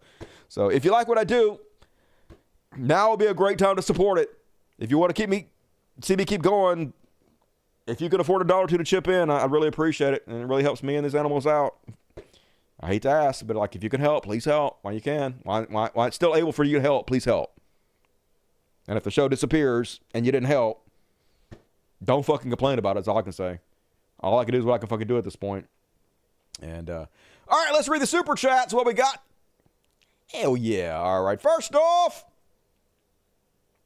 it's BBC. I know BBC. How you doing tonight, BBC? Our capes are off, done. Black people showed up and showed out for democracy. And 60% of the voters showed us their ass and told us to kiss it. We are tired. I understand. The white supremacy power structures not willing to collapse anytime soon. White people see themselves becoming the minority, and they know how they've treated minorities since the beginning of this country, and it terrifies them, folks. Terrifies them to get treated like they treated every fucking body else. And white supremacy will fight tooth and nail to the death And it ain't dying anytime soon. The country will die if her white supremacy dies, I believe. And thank you, Hell Satan, BBC, and Jason Ashby gave 1, 2, 3, 4. Got them 4 tickets. Thank you, Jason. You fucking rock. And Ivy Evans gave 20. That's the way to do it. Hero shit. If you got a ticket, give Ivy Evans your love and check the membership section of YouTube for a ticket to tonight's after party. We're doing after party tonight. It's happening. So show up and give Ivy Evans your love. And hey, if you want your free ticket to the after party, you have to be here live. I do the show every Monday, Wednesday, Friday, usually almost every night except for tonight, 8 p.m. Central, 9 Eastern. So show up, and it's randomly selected. They give 20 tickets, and randomly, people that are here live get them. So if you want one, it's a ticket to every after party I've ever done. So show up to get it. And thank you, Ivy. Blazing Chronic, keep giving us the news no matter how bad it is. That's all I can do. You know, if the money keeps sliding, if the ratings keep sliding, I'll do it as long as I can afford to. And then when I can't, I'll go do something else. But, that's all I guess anybody can expect of me. And it's all I can expect of myself. So, appreciate it, Blazing. Thank you for supporting it. Ashok Kumar, 1389. We will survive. We will love. We will live. Yeah, we will survive. We'll be fine. Not everybody. I mean, I'll be fine. I'm fucking white. I'm straight-ish. I'm fairly intelligent. I'm not bad looking. So, I'll be fine in Trump's society. But the rest of you, some of you, I feel bad. I feel bad for my trans brothers and sisters and others. I feel bad for black folks. I feel bad for anybody with brown skin color. Scary times. Agent Orange, $20. The Oval Office will now be called the Orange Key. I like that. That's pretty funny. Good one, Agent Orange. Thank you for your generosity. Good to see you tonight. Vincenz B. Ban all sexual mutilation, including circumcisions. That's the first one they need to ban. If they actually gave a shit in any way, but they don't. It's all fake. It's all satanic panic for 2024. Keep showing up, Dusty. I love the show and community. Hey, as long as I can afford to do it, I'm going to keep showing up and keep doing it. I feel obligated at this point. Thank you for supporting it, Megan. Jason asked me to take another ticket of Jason. Appreciate you, Jason. Jupe! To all transgender people out there, you will always be a part of LGBT drag queens like you, like your favorite Jupe, are rarely trans girls themselves, but they are always allies. Yep, I mean, you got plenty of support. I know there's a lot of hate. I know the whole world seems against you right now, but it's not the whole world. The best of us are still with you. Do your best to keep your chin up in these scary times, and I'm sorry what they're doing to you. I know I fault, though. I know I ain't got nothing to be sorry about, to be honest with you. I'm sorry for what you're going to go through, but I'm not sorry because of what I done, because I sure have sacrificed and fought. Cole James, $2. Cole James, thank you for tuning in late tonight, Cole James. I appreciate you. Jupe, Hell Satan. Now, that's what I call not my president. He's my president. The American people voted for him. He's my fucking president, Donald Trump. He is the most American president ever. I'm not going to deny him. Thank you, Jupe. Zeron, $5. I know average IQ is defined as 100, but it seems like America just proved that too high. Way too high. At least, though, the voters in this country is way below 100. $5 for Kevin Nickel. Love to you. Good to see you tonight, Carolyn. Axe Droptimus, $2. A lot of faces are about to be eating lepers. I know, right? That's the only good part about this is covering the lepers eating my faces, idiots. Finally watching live. Thanks for all your hard work, Dusty. Have a $5. Thanks for supporting it, Apostate. The $5. My dad was literally bamboozled when I wasn't happy that Trump won. The brainwashing, terrifying heartbreak, and cut him off. Disown him. Fuck that dude. I'm just kidding. Do whatever you want to. I'm not giving you advice on your family. Zerod, Chud Watch, probably harder to decide who to exclude. I'm going to need new sections for my show because Chud Watch is getting too long. I got to divide stuff up. I actually put a lot of the Chuds tonight into the Trash World section. I had too many. So I'll come up with new categories and stuff in the future. Hayden Shore says, come on, man. What the fuck? Come on. All right. I ain't doing nothing. Oh, fuck. Great. Crash. That's even better. Nice. All right. Let's try that again. Hayden. Scroll. Hayden Shore says, love your vids. Been listening to all of your old streams while truck driving. Keeps me hopeful that we will survive this fresh hell. Thanks for keeping us all together. Free Palestine. Free Palestine. Thank you, Hayden Shores. I appreciate you. I feel honored that you keep me on while you're driving your big rig. If you see any smokies out there, careful of the smokies, you bandit. Is that how that works? I don't know. I'm bad at truck driving. Kevin Milligan, 1984, my favorite year. Go Team Dusty, respect for our prophet Dusty for having informed us thusly. Not to start a whole thing, but Bitcoin, hey! Not that I would ever advise anybody to buy Bitcoin. Blink, blink, blink, blink. But if you listened to me when I told you to buy Bitcoin, you would have gained 140% of your money. It has gone up hellaciously in the last few days. So much so that I'm angry for myself for not even buying more. I was waiting for the dip to buy more, and it never dipped again. It just kept going up and up. All right, I'm going to talk about it. I get in trouble when I talk about it. Double think is good. War is peace, freedom is slavery, up and down, black and white, cats or dogs. And welcome to PTL Heroes, Mona Harry. Spam the chat with impunity. That's how you do it, folks. That's the upper echelon of the Dust Buddies, the PTL Heroes. That's the A team. Dun, dun, dun, dun, dun, dun. Welcome, Mona Harry. Appreciate you hero. Nelly, $10. My husband voted Trump. Divorce. Me, Harris. Yes, the word divorce has been thrown around. Here's a bit of cash to fight the good fight. Hey, you need it for the divorce lawyer. The rest I need to say to buy him out of house. I'm way ahead of you. I appreciate you for being a good one. Sorry about your dipshit husband. Floyd Fluffa stepped in on. It's my birthday, so here are a few. Happy birthday, dear Floyd Fluff and Snuff and stuff. I got your name. Happy birthday to you. Nailed it. First time perfect. Loki, $10. Just tuned in from England. So stressed. Yeah, at least you're in England. Can't imagine how much harder it is for you guys. A lot, Floyd, Loki, but I appreciate you. Yeah. Jinx, you trickster. Idiots are psychopaths rule the world. I know, right? It's almost like you have to be a psychopath to get elected to anything. The worst among us get elected for everything. I guess that's part of the job requirement. Sedona Rose, your shows are such a highlight to each week. Love you. And McDowlush. Brother, who the fuck is McDowlush? I don't know who that is, but I love you back, Sedona Rose. Appreciate you. Randolph Gallagher, Dusty, please do some research on Peter Thiel. I know all about Peter Thiel, billionaire behind J.D. Vance. They have a community called the Theo Bros. I did an entire 30-minute video on it on my fake AI channel. Very interesting stuff if you want to check that out. And thank you, Randolph. Papa Marks, get to one membership. Hell yeah, Papa Marks, you go. Tim Apple, thank you for your sacrifice and service. Nobody does it better. Nobody does it better. Makes me feel sad for all the rest. Never had a single lesson. Thank you, Tim Apple. And Papa Marks, one more ticket. Hell yeah. Yeah, fucking sexy beast. Watch Voss video and buy it. He scrolled this for us. Fuck Voss. Twinner, keep going, Dusty. We love you. Hey, love you back. Swagger and Cat, $20. The Pharaohs are still struggling to say anything clever, but send their regards. $20 is clever as shit, Swagger and Cat. Scritches to your cats. And last but not least, Papa Marks with another ticket. One at a time. Super cool. Appreciate you. And thank you for everybody donating tonight. You guys rock. And plenty of time to get your donations into the world's greatest show and help me keep the lights on and help all these beautiful cats you see in the background, the real stars of the show. Going to read all the rest of the super chats in the show. But now let's move along. It's time for a section I call, I didn't make an intro for this or anything, so we're just going to do it live. Damn defeat! That was perfect. So a lot of people wondering why the Dems got beat. Most of it stupid as fuck.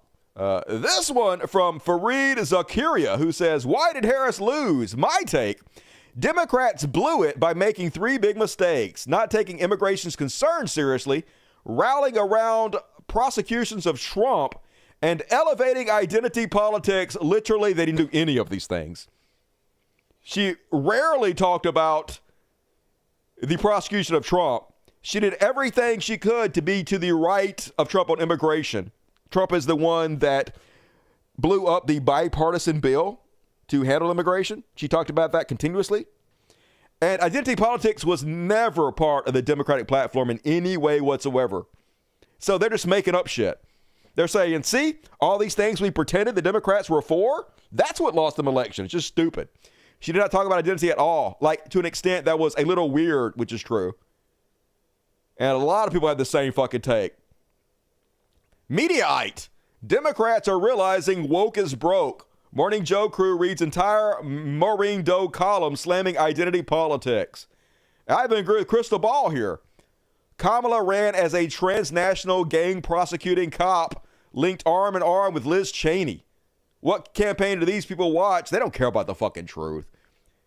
They have this narrative that all Democrats are woke, that we continuously talk about identity politics, that we're butthurt about every little thing. And that's what every right-wing influencer video is about. That's what they've convinced themselves of. They have no clue what the fuck's going on. So they replace reality with whatever dipshit YouTuber has told them is true today. And here's the article they're talking about. Wasn't this one, it was this one. No, that's not it. Anyway, this on Fox News, folks, with a straight face, they're saying shit like this. How can progressives win again? By looking at what went wrong here, by taking this moment and allowing it not to be a retrenchment of the idea of, you know, half of Americans want a fascist regime. They don't. They want a They may not want a fascist regime, but they voted for one regardless, right? good life for themselves and their families, and actually looking in the mirror. It turns out that running on these extraordinarily niche issues like gender fluidity or defunding the police. Literally nobody ran on gender fluidity, never talked about it. Literally nobody ran on defunding the police. Kamala is a fucking cop. They're just making this shit up. Or any number of things that people in places where I live get extremely excited about don't actually matter or frankly feel profoundly out of touch. Right. This didn't matter to any of us. Like the trans girl who got the can from Budweiser with her face on it. None of us even knew that happened until the right-wingers blew this out of proportion, till every one of them was talking about it 24/7. That's the only way I heard about it. You guys blow everything out of proportion and then you pretend that this is what the left is talking about. We don't actually give a shit about it. But this is how it works, folks. They don't have no idea what's going on, and they don't give a shit. Meanwhile, Jack piece of shitbick knows exactly when Kamala lost the election. It was when these ladies put this video out, they cost her the presidency. Gen Z boss and a mini. Gen Z boss and a mini. Itty bitty titties and a bulb. Itty bitty titties and a bulb. 5'3" and an attitude. 5'3" and an attitude. That's it, folks. These ladies are why we got Donald Trump. They cost the presidency to Donald Trump. Oh, hey, they removed the community note from this. Oh, really? That's interesting. So, I guess it's Elon Musk, Twitter. So, Jack piece of shitbag, he's one of the biggest right-wing influencers in the world. He's friends, arm in arm with Elon Musk. And before the show was on, they had a community note on this that pointed out that this video was actually shot in Australia. These women are Australian. And this video came out before Kamala Harris was even the nominee for Democrats. So there's no possible way this could have had any effect on Kamala losing. But I guess Elon Musk, Mr. Freedom of Speech, got rid of the community note for his friend Jack piece of shitbick. That's interesting. That happens a lot on Twitter. He can do that, though, folks. He owns it. And then in I Don't Want to Live on This Planet news, apparently some Democrats think that we need John Fetterman as our candidate. Republicans against Trump. I guess these are not even Democrats. These Republicans wanted to sabotage us even more. Democrats should be looking at someone like John Fetterman for 2028. He's the kind of candidate who can win over some Trump supporters' thoughts. He should run as a Republican if that's the case, because he ain't going to win over many Democrats. I would literally vote for Trump over John Fetterman. I'm not even kidding. I'm not even fucking kidding. I'd vote for Trump 10 goddamn thousand times over John Fetterman. Because at least with Trump, you know exactly what you're fucking getting. He's not a lying goddamn traitor like fucking Fetterman is. And I love they used this picture of him back when he was skinny. Fat fuck. It's the oldest trick in the book.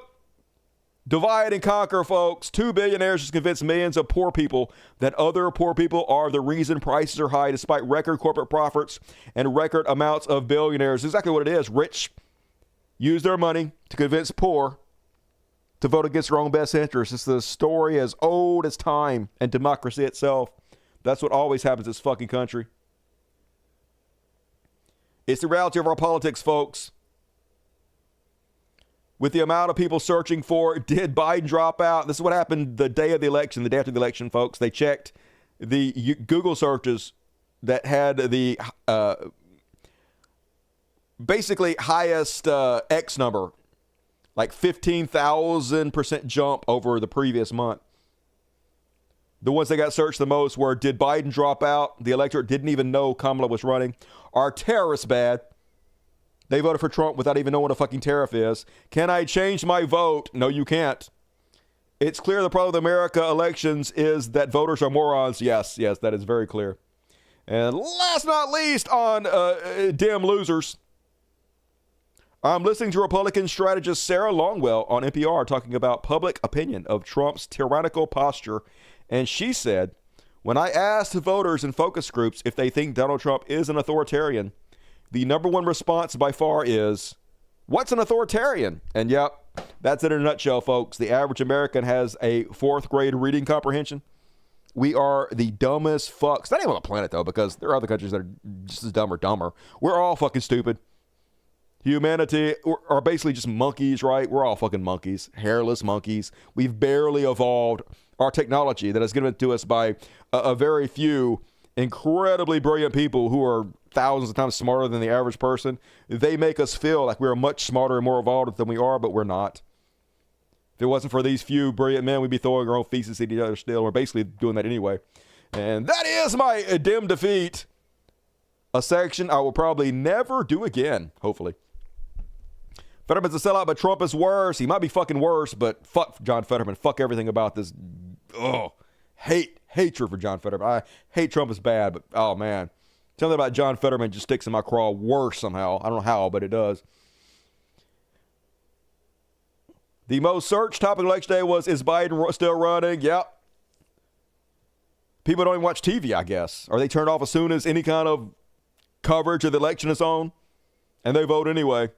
They don't know nothing, but they still fucking vote. I guess we constantly tell everybody to vote. I guess we shouldn't do that. We should say, like, if you're educated, vote. If you don't know what the fuck's going on, stay at home, dummies. Apes, not monkeys. Fuck that. We're monkeys. I got to tell, don't you? Trump should have been called a Nazi since 2016. He was by some people. And, all right, we were along, folks.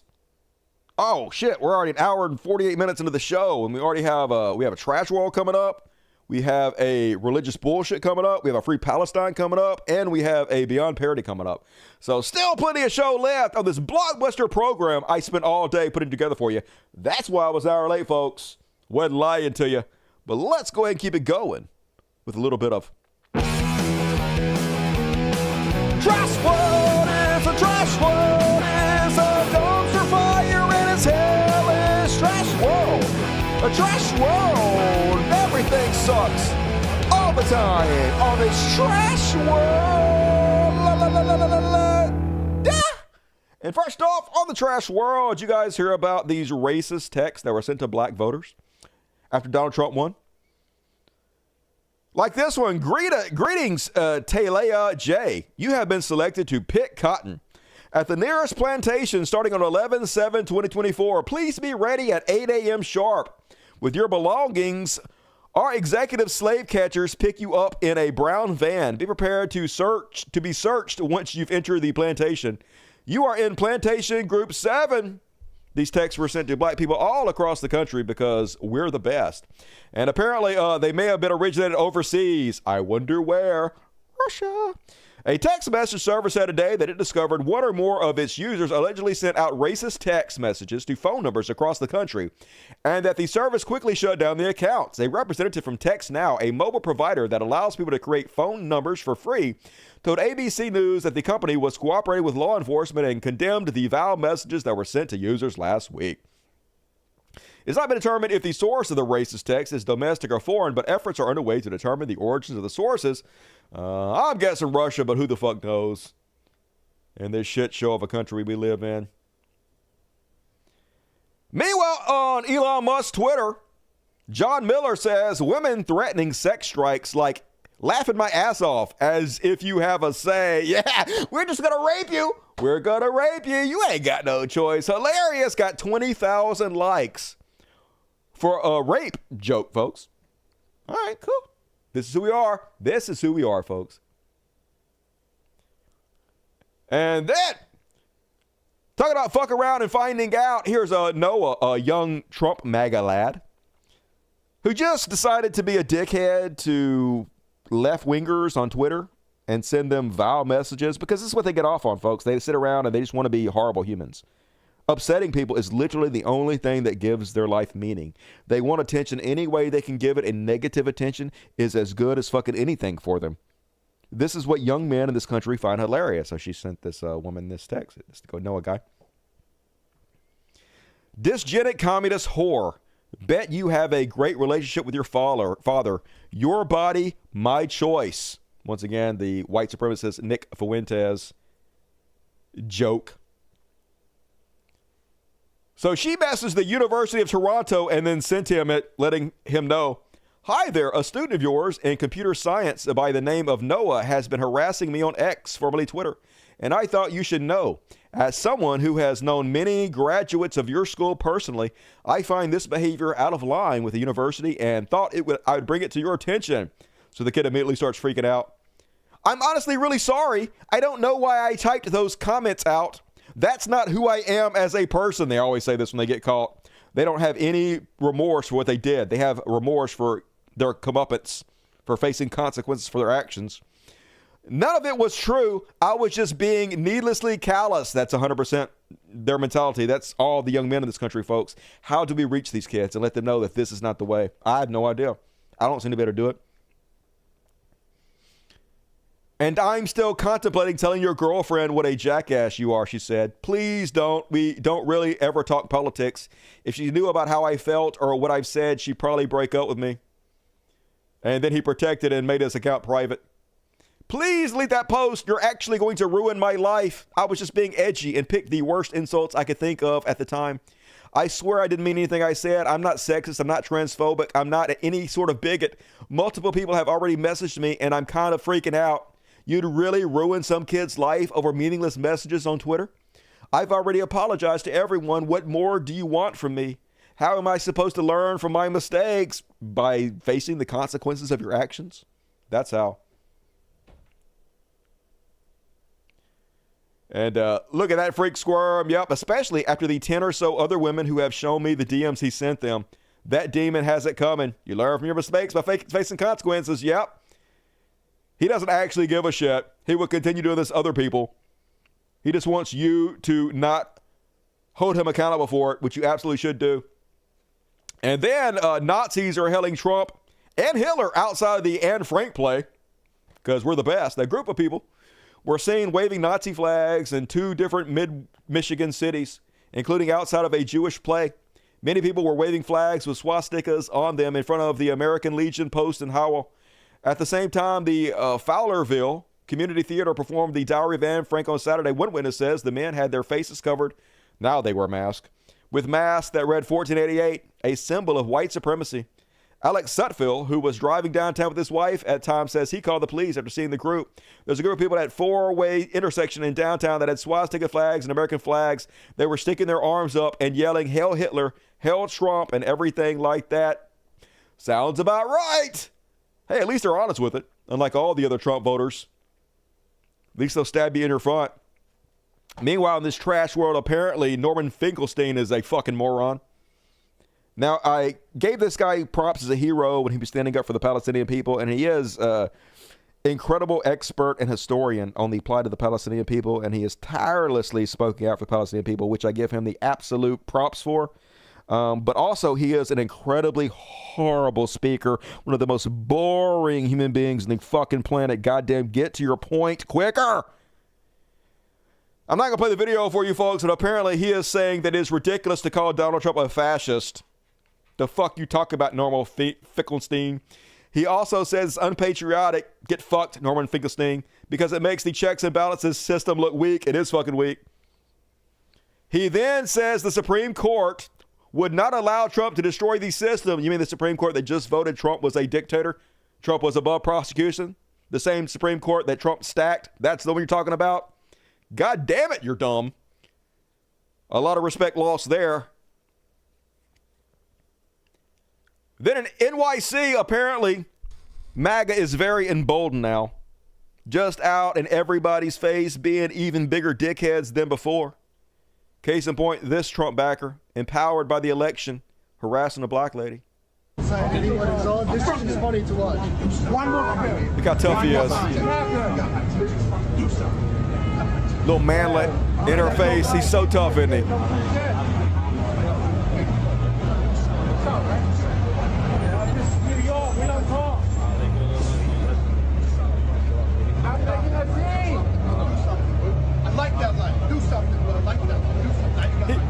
man like? Look how tough he is. He works out so much. He's such a badass, isn't he? He'll whoop us all, boss. MAGA.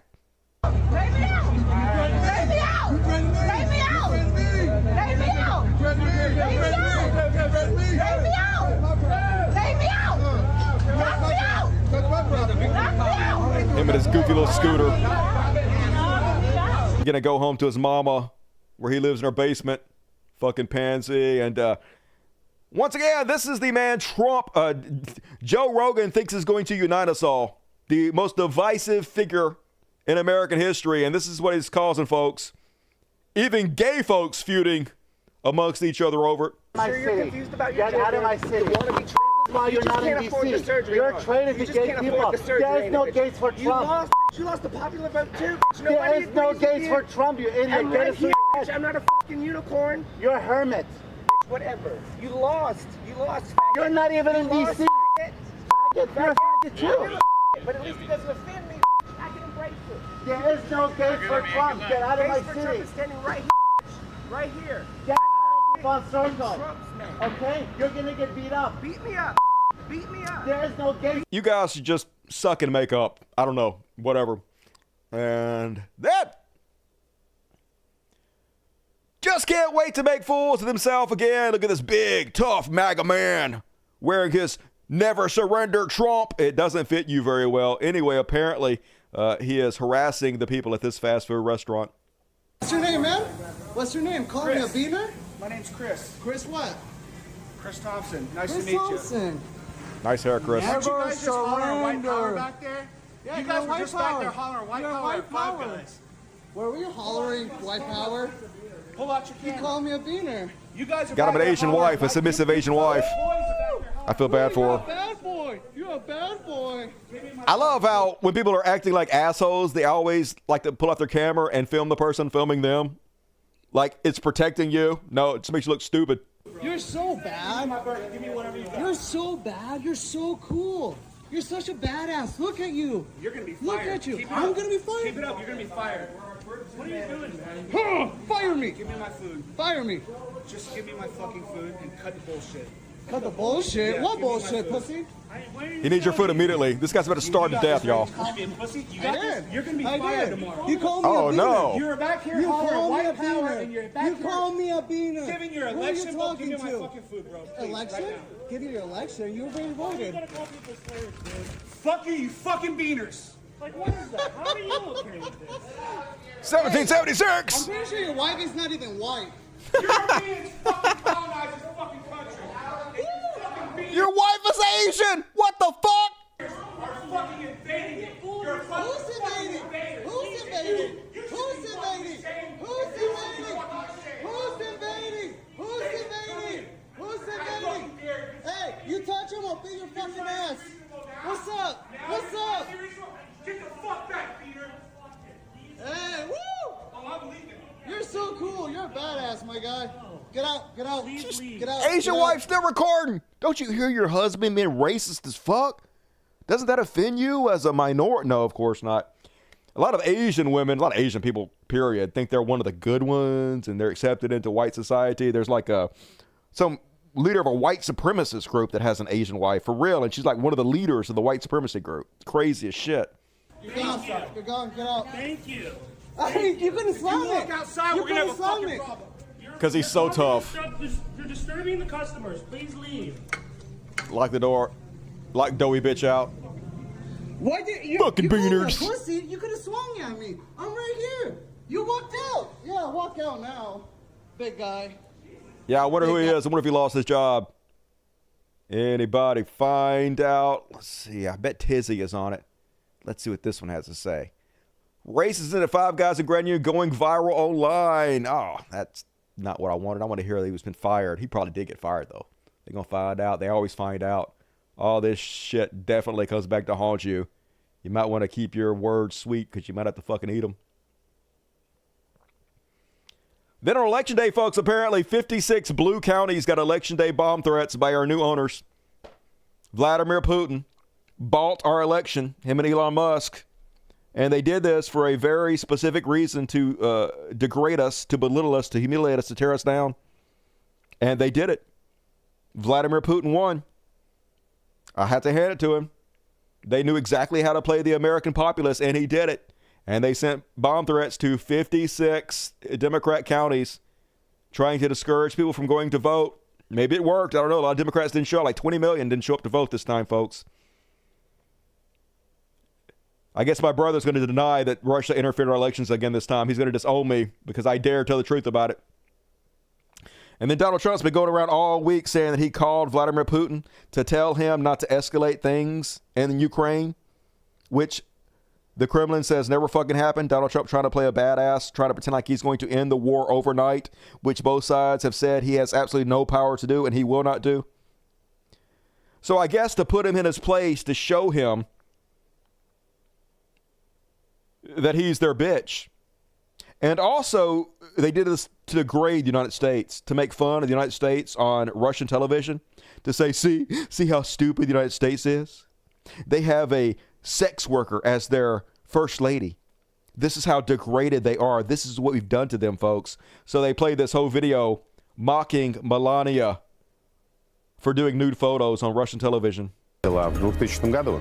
Смотрите, обложка глянцевого журнала GQ. Будущая первая леди в неглиже лежит на шкуре. Look at their shit-eating grin. This whole thing is to tear us down. It's to cheapen our country. It's to mock us. See how stupid America is? See how weak they are? See what we did? And they're right, folks. They are. They did. This is what they did to us. They're reveling in it, folks. Our new bosses in Moscow, the Kremlin, reveling in what they've done to us. And yes, Russian state media is ecstatic over Trump's win. Wednesday morning broadcast of the state TV show 60 Minutes was dedicated almost entirely to the topic of American elections, with multiple video compilations of Trump dancing to the tune of YMCA by the Village People.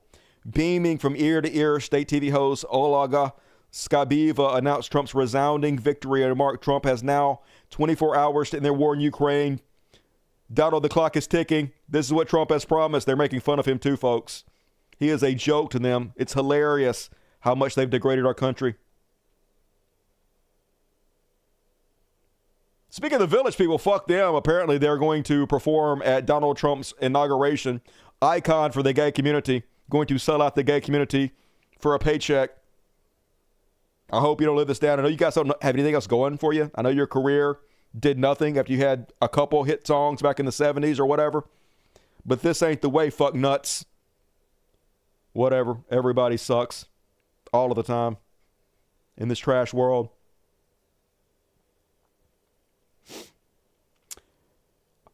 And meanwhile, Trump supporters are going around giving out new fake $100 bills. Remember, Christians used to do this to waiters and waitresses where they give them fold up $100 bills and they open it up and it'd be some kind of religious message. Now they're just being dicks to people. Because why not? Why not? This is their whole personality. This is what they're about. They hate us and they only get joy in causing misery. Not surprising to see.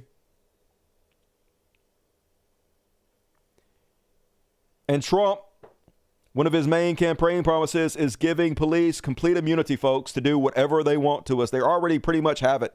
They already do whatever they want to us. They already have body cams, and even though they have body cams on, even those cameras everywhere, they don't give a fuck. They still abuse us. They still kill people without any provocation whatsoever. Acorn will fall in their truck, and they'll fire 90 bullets at somebody. Here's a cop body slamming a 70-year-old man. Gonna get total immunity under Trump. Fucking ACAB. He just wants to abuse people. Look at him. Slam this guy down in his fucking face, grab his arm behind his back, slam the old man down. I guess the old man smarted off to him. Yeah, that's what you're supposed to do. The way where your vehicle was located, your vehicle was not like that. Sit down. No. You sit down. Get on the ground. Imagine being this much of a fucking pussy, this old, frail man. You feel the need to body slam him face first to the ground because he told you to shut up. Imagine being this pathetic and this insecure, but he's going to get immunity under Trump, folks. Don't call the cops is all I can say. Do not call the cops. If you have a fucking situation that needs handling, handle it. Scary times. And in Iowa, gay couples are rushing to marry ahead of Trump. Apparently, a lot of people think that gay marriage is going to be on the agenda. So they're rushing to marry before Trump makes it illegal. I mean, I don't know why he wouldn't just annul whatever marriages you have, but a local chaplain is helping dozens of same-sex couples across the state tie the knot before President-elect Donald Trump returns to the White House in January due to concerns about marriage equality protections under the new administration. Who would have thought it would have come to this?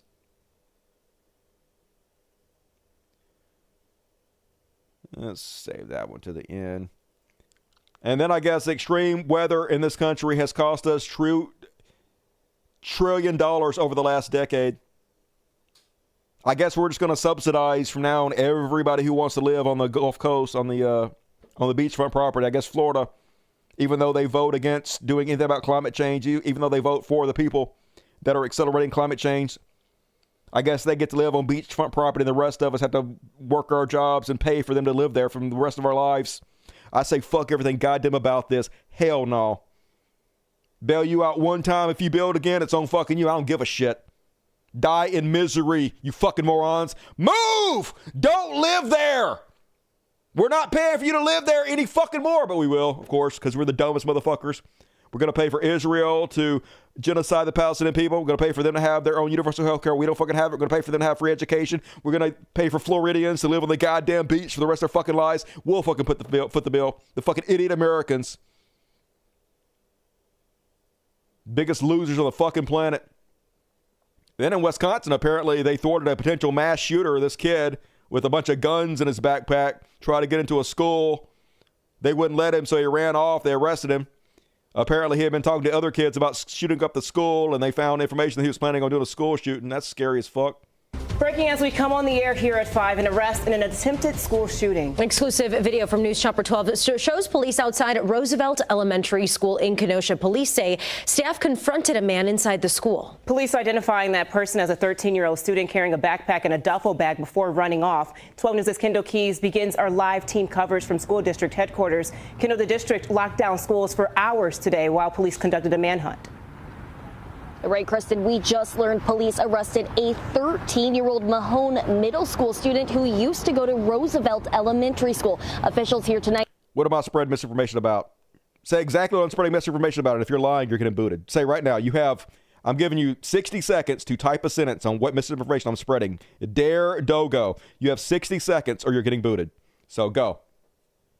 I'd say they stopped a school shooting today. Now take a look at what am I unintentionally spreading misinformation about? Go.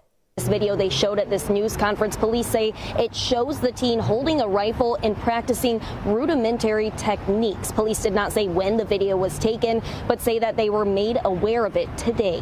This surveillance video shows the teen inside Roosevelt Elementary School. And scary times, folks. And the most American story you're going to read the article again, pull it back up. Which one? Village people said no. Okay. Village people said no. Let's read it. Joe, my God. The Village people responded with they did when asked to former President Donald. Okay. Sorry, I did. You're right, I did. I didn't read the article properly. Why did it say Village people may perform at Trump's inauguration and then say they wouldn't? Well, that is very, very, what is the word? Unprofessional on my part. I put a Tim Pool. I literally just read the title and did not read the article. And I spoke on a topic that I didn't read the article correctly for. You are exactly right. You call me out. Dare Dogo. You are 100% right for calling me out on that. Thank you. Thank you for calling me out. I get mad because trolls sometimes call me a liar for no fucking reason, but you 100% were correct, and I 100% pulled a ball Tim Pool, and I should be embarrassed, and I am embarrassed. I did not properly read the fucking article. I deserve to be called out for. Justice has prevailed. You win, good sir. Keep me honest, folks. As long as you're telling the truth, I will give you your just desserts on that one. It is clickbait, but still, that's no excuse. Clickbait's no excuse. I didn't fucking properly read the shit because I trust Joe My God. I get a lot of news from Joe My God. He does good work, so. Ban who? There's no reason to ban him. He told the fucking truth. He called me out. He was right, 100% fucking right, and I was 100% wrong. So, Good. That's the system works. That's how it works, folks. Bad, Dusty, bad. I will spank myself later, I promise you. And meanwhile, the most American story you will hear today, folks, in this trash world. Yeah, I got clickbait, but it's no excuse. It's no excuse not to properly read the fucking articles and share them on the show. That's journalistic malfeasance. Horrible, horrible to do. And very embarrassing, too. And ambulance hits Oregon cyclist. They rush him to the hospital inside the ambulance, and they billed him $1,800 for using their service. Got to fucking love America. What a trash fucking planet. Hope he sues them into the goddamn ground. And I guess that's it. No, one more. Oh, yeah, the one I saved for last. Sad day. Tony died, Candyman. I'll say that shit 3 times. I ain't scared. He died. He was only 69. At least he died at a good age. Wink. But it's in the Final Destination films. So, Tony Todd, deleted, belly up. Seemed okay to me.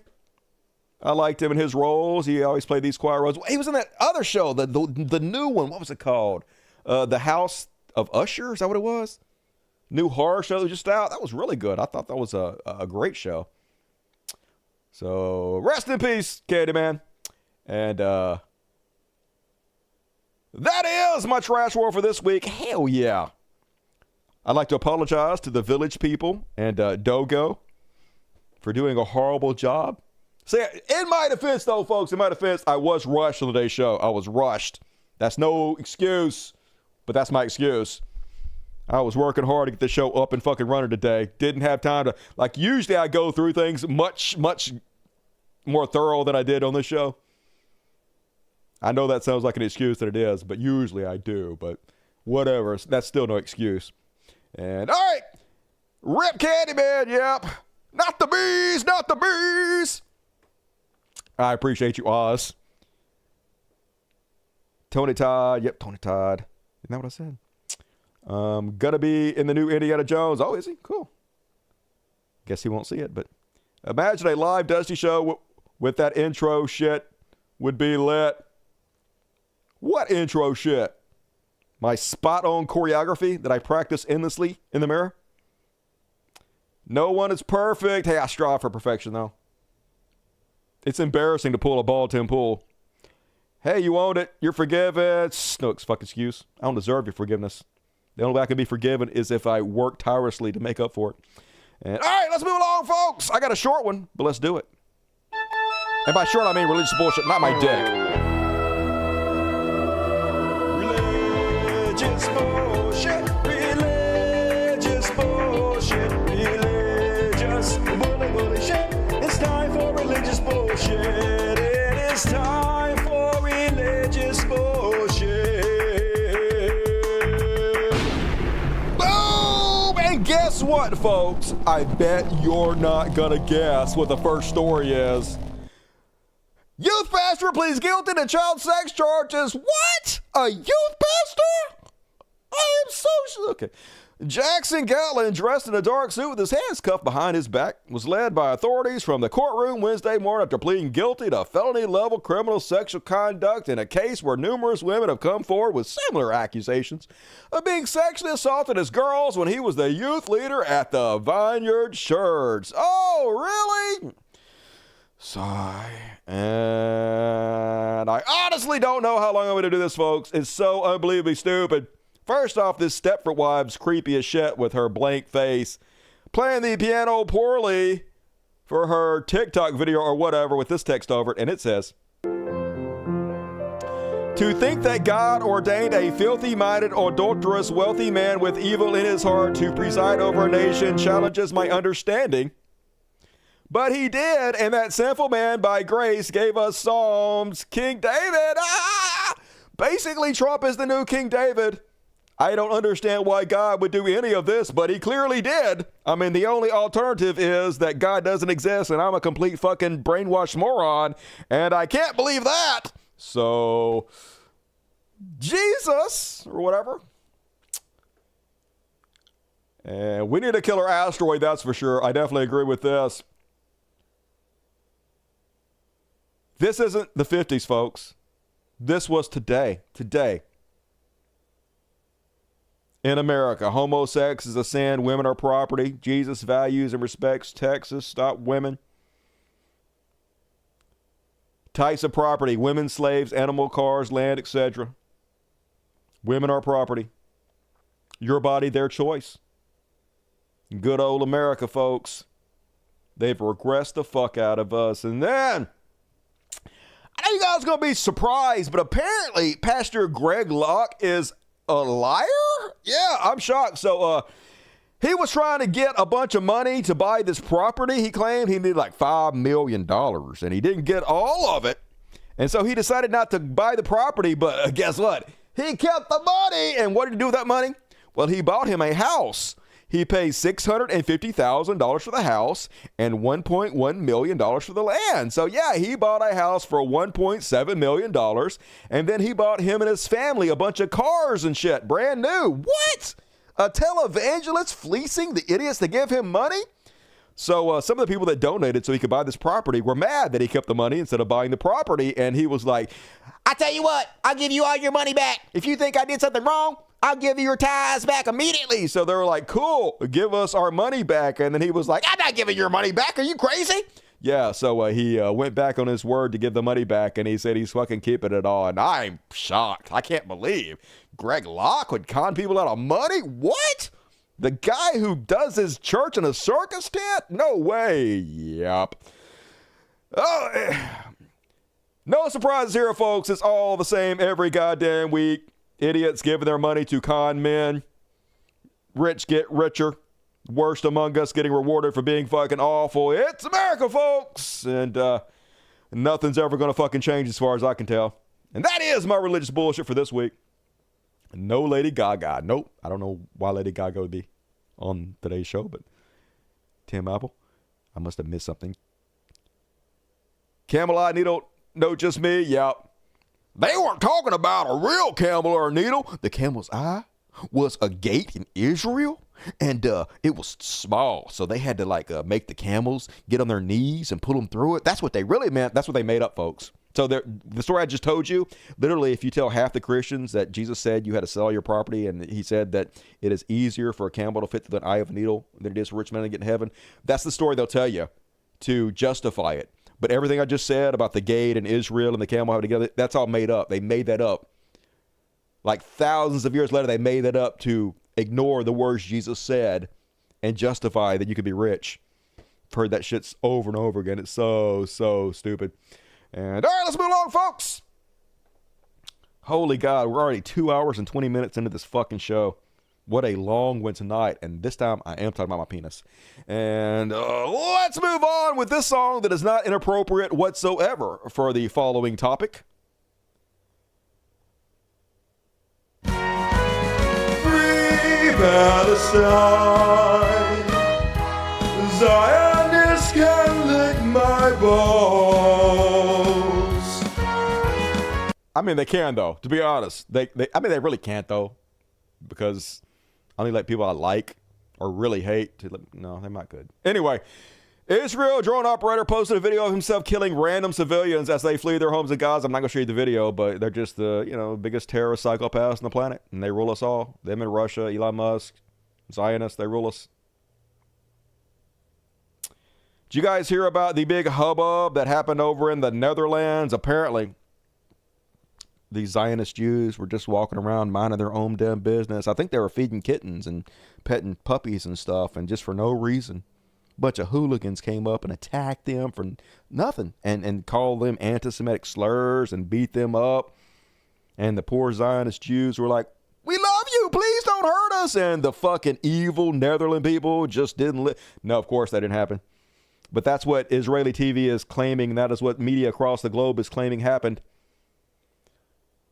But breaking, Middle East migrants continue to hunt down Jews in streets of Amsterdam. Where are the police? Where is Europe? They're saying. But I am the creator of this video. You are spreading fake news. This is a group of Maccabi supporters starting a fight with and beating a Dutch man So literally showing videos of Zionist Jews beating up a Dutchman and claiming it's Muslims beating up an Israeli. This is how the propaganda game is played, folks. What happened to Israel riders in Amsterdam? Here's a story about it. In Amsterdam, a match between Israeli team Maccabi Tel Aviv and Dutch club Ajax was held in the English League. However, some Maccabi Tel Aviv fans and even one player refused to observe a minute of silence during the match for the victims in floods in Valencia, Spain. During the match, Maccabi Tel Aviv fans chanted anti-Arab slogans under police protections and attacked Palestinian flags.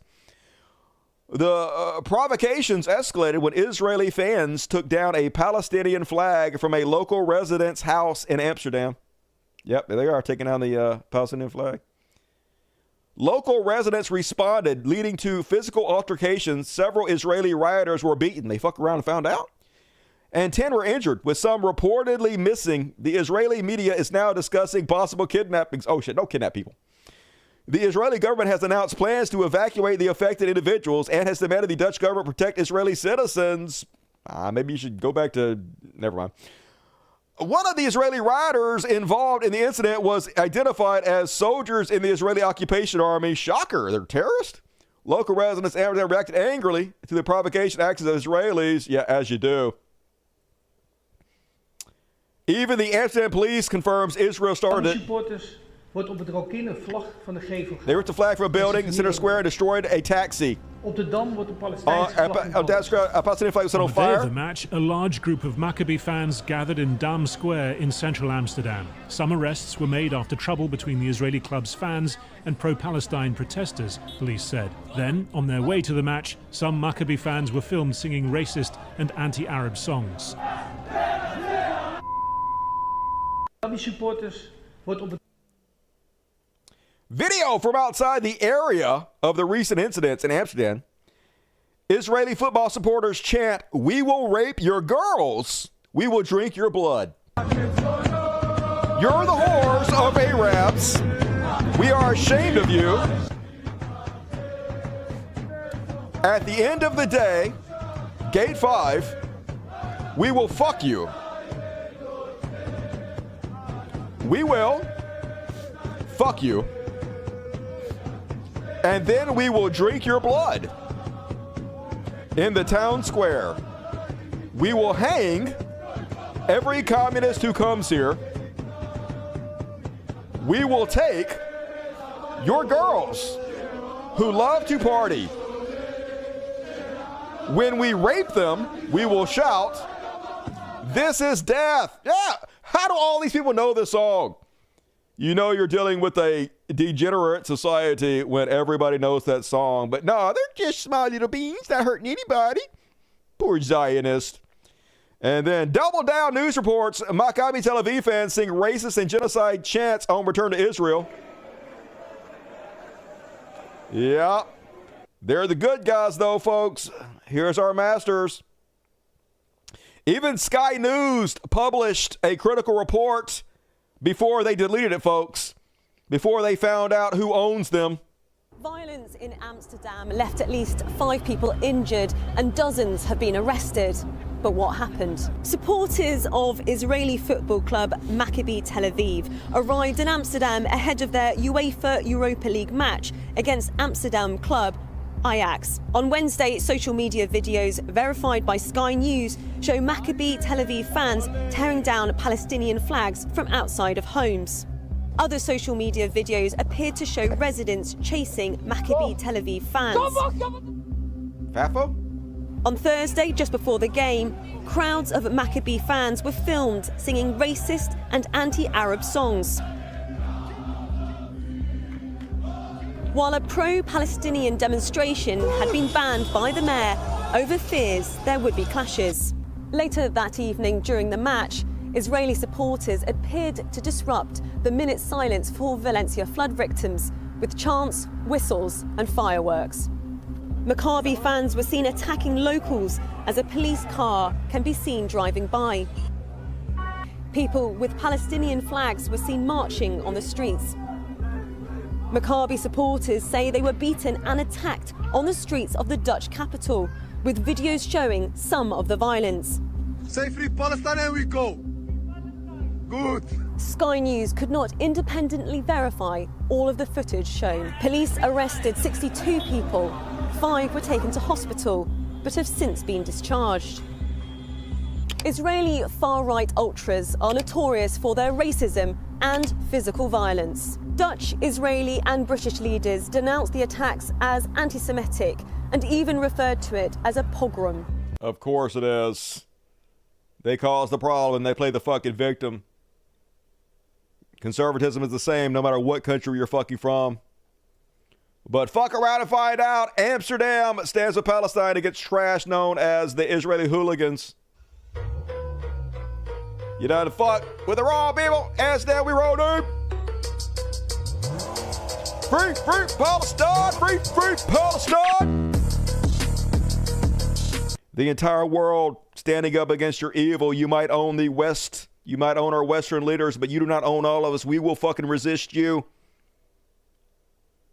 Better fucking believe it, terrorist. But now apparently they're threatening to invade Europe or something? The target attacks against Jews and Israelis in Amsterdam tonight are horrific and barbaric. The images of violence toward Jewish people in Europe are a painful reminder of our history. The IDF has a historic duty of protecting our people wherever they are. We are preparing to deploy a mission to rescue Israelis from Amsterdam. What? Yeah, folks. They believe they have a right to murder us regardless of where we are, and now they have the power to bomb our cell phones and electronic devices and just kill us, and our government will cover it up for them. Very scary time to live in when you have insane terrorists that rule us. This one says they're sending Israeli police to Paris for the France-Israel match in 4 days. I'm sorry? You're sending Israeli police to another country to police their citizens? Yep. When you're Israel, they just let you do it. You can grab France right by the pussy. And another story for fuck around and find out. This super tough guy is so emotionally fragile. There's something wrong with Zionists. They literally are so used to being able to say and do whatever they want to without anybody pushing back by using the label of anti-Semitism against anyone who dare speak out against their evil and have everybody fold, everybody give in to their every fucking demand, and they're not used to anybody resisting them. Watch this fucking tough guy get owned. So he gets out of his car with some kind of weapon in order to intimidate these pro-Palestinian protesters who were just standing on the side of the road, right? Because he can't stand it. He's so fragile, he cannot look at a sign or hear anybody. And so they beat his fucking ass. So you're admitting you threw it over? I threw it over. Good for you. You came with a bat. Okay, because you fucking make me so angry, you guys. Nobody talked to you. Nobody. All of you guys. Nobody talked to you. You make me so angry with your free speech, with your protests, that I feel like I have the right to fucking assault you. I can't control myself. Go to fucking pieces. Go to fucking Israel. Go to fucking Palestine. Typical Zionist. Fucking pussy. You're so fucking stupid. You're so fucking stupid. This guy is unhinged. Yes, look, they're psychos. I don't need an ambulance. I don't need an These fucking psychos rule us, y'all. Resist. Resist. Resist. He abandoned his car with a baseball bat and left a kid in the car. He left his kid in the car. The kid in the car. He is so emotionally unhinged. He left his fucking kid in the car to go start this shit. The kid's still sitting in the car right now. Got to watch his parents behave like this. Assault us. I'm fucking born in Israel. I can't fucking keep seeing this shit all the time. Oh my God, I can't keep seeing it. I can't have anybody disagree with me. That gives me the right to physically assault them with my kids in the car. Shut the fuck up. Hey, if you don't want to see it anymore, there's a way you can never have to see anything again. Yeah. Bad life decisions. What a fucking moron. And you want to know why we're so doomed, folks? It's both sides. The representatives for the Democratic Party, a lot of them are just as crazy as Zionists as anybody else. There's no escaping it. Here's fucking giant sack of shit, Destiny, joking about the rape and murder of Palestinians. But they were trying to call you a pedo yesterday. So some kids are really hot. They dug in deep. Oh. It happened in the same day that I was getting accused of wanting to kill babies, like wanting to snipe them or whatever. Fucking Israel. Some babies are really annoying. But it's like, how's it that we're both aligned then? If like you want to fucking rape the kids and I want to kill them. I'm a necrophiliac pedophile. That's the holy fucking standard. After you kill them, I have my way with them. Jesus. We could have had a better response there. So edgy. It's so edgy, but this is what gets clicks and views, folks. This is what makes you millions of dollars. This is what our society rewards continuously, and this is what people on the right see as a representative of the left. Every single debate, Destiny right there, representing the left. All the shows, Destiny on, he's the big representative of the left. This is who represents you. This is who represents me. Over on H3 podcast with Ethan Klein and his weird-ass wife, Hella. This twitchy goof. They're over here calling Defense Minister Yoav Gallant a really good guy. He is one of the child murderers, the terrorist that is ethnically cleansed, that has genocided the Palestinian people.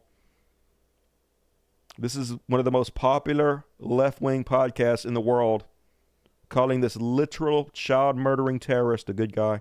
Yeah, Bibi like talk a lot, and Bibi's become a lot like Trump. Yeah, so. Bibi's his guy. They're like homies. Bibi's celebrating last night. Just the other day, Bibi fired a really good guy that a lot of people are pissed about, and he fired him because they had a disagreement. And he's a really good guy, y'all. So you go to our most popular progressive left-wingers, and you get Zionist, edgy boy, Destiny, or you get these fucking Zionist goofs, these child murder apology goofs over here. And this is what the left is rewarding, folks. These are two of the most popular fucking shows on the left. These people will run a show and get 100,000 live. I get maybe, 500. This is what's rewarded, even on the fucking left. There's no victory. There's no way to win. There's no way to win. Nowhere to go to get away from it. You never heard of H3H3? They're the ones that did the podcast with Hassan. Hugely popular. And then this is how the game is played, folks. Every single day since October 7th, Hamas has been asking for a ceasefire, has been saying that they will absolutely do a ceasefire.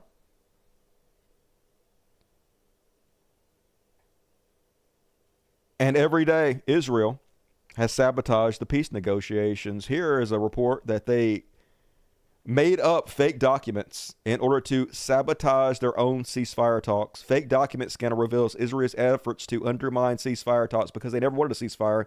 They want to genocide the Palestinian people and ethnic cleansing so they can take their land. That's always been the plan. They never wanted a ceasefire. Every single day, Hamas has asked for a ceasefire. So, of course, today's no different. Hamas once again asking for a ceasefire. So right-wing media putting out, Hamas calls for immediate end to war after Trump election win, to which Joe Rogan retweets, well, would you look at that? Yeah, look, I was right to support Trump. Trump creating peace already. This is how the game is played, folks. Just lie your ass off in order to justify your own evil, in order to fucking win. Just fucking disgusting. But that's how they operate in order to assuage their own guilt over what they've done. Lie to us, lie to themselves. Meanwhile, yeah, Mr. Peace, Donald Trump names UN ambassador who will wreck Gaza to unseen levels. Elise Stefanik is continuing her ascent through Trump world.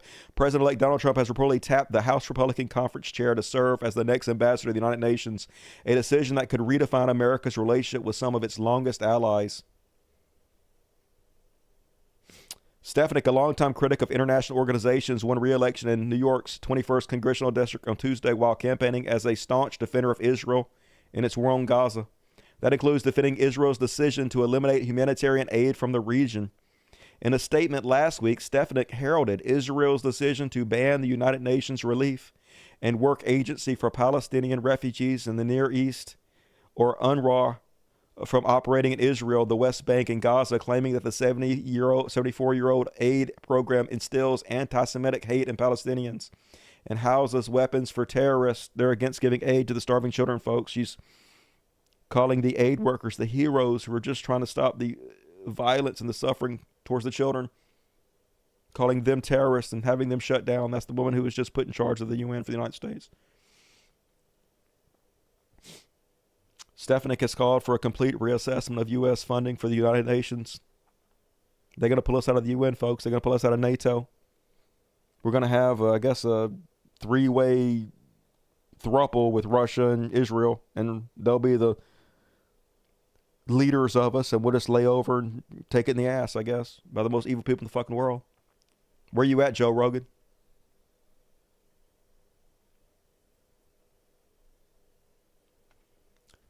Breaking Donald Trump's election opportunity, Trump's election and opportunity to apply Israel's sovereignty on occupied West Bank, says Israeli's far-right finance minister. You understand what they're saying here, folks? Israeli sovereignty over occupied West Bank. They're talking about annexing the West Bank. They're going to do it. Palestine is over. They're going to take Palestine and give it to Israel. It'll be all Israel. The West Bank will be all Israel. They'll genocide the Palestinian people and they'll get away with it. They broadcast the whole thing live to us and Americans didn't care. We liked it, I guess. I wish I could say something more uplifting, but that's what's going to happen. That is what's happening. Palestine was the top concern for Democratic voters, and Harris didn't give a fuck.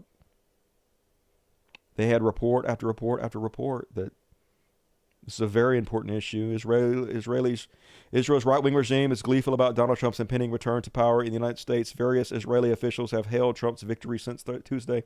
Prime Minister Benjamin Netanyahu called it history's greatest comeback.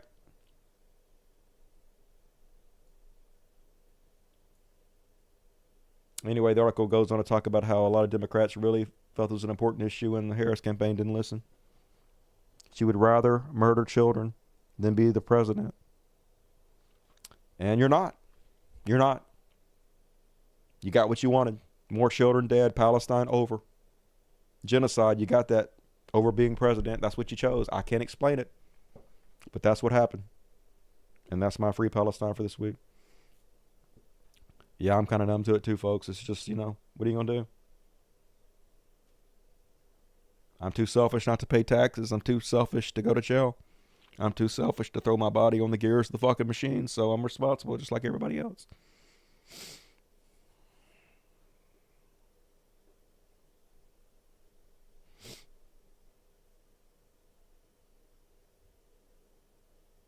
And all right, folks, let's move along. I have a quick Beyond Parody what the fuck. Let's just do it all together, shall we? What the fuck? Beyond Parody! And this first one was kind of a mixture of Beyond Parody and what the fuck. I really don't know what to say about this, except for, holy God, this is creepy. Now, these people shot this, and they uploaded it themselves for reasons.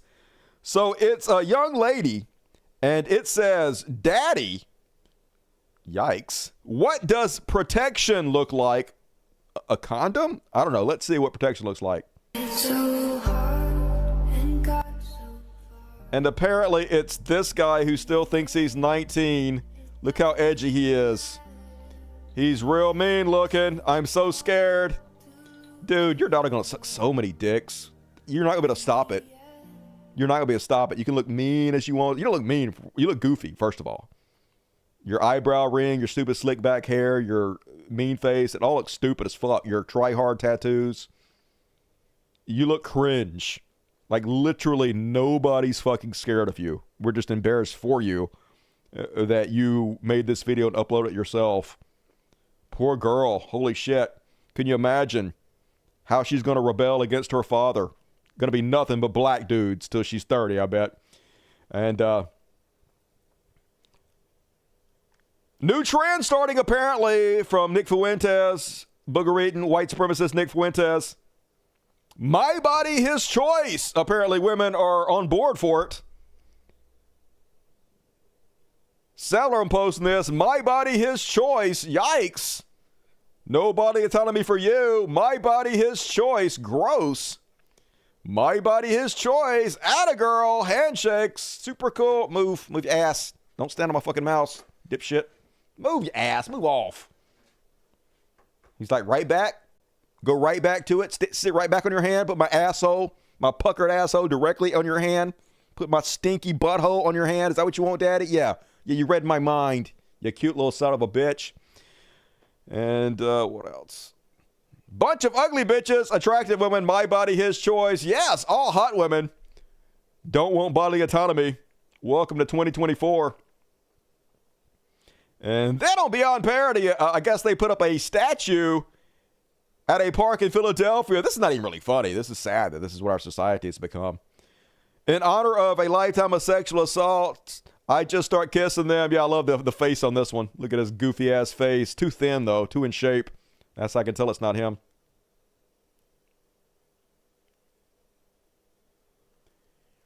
And you guys hear about Nick Fuentes? I've actually reported on Nick Fuentes shitting his britches in high school before.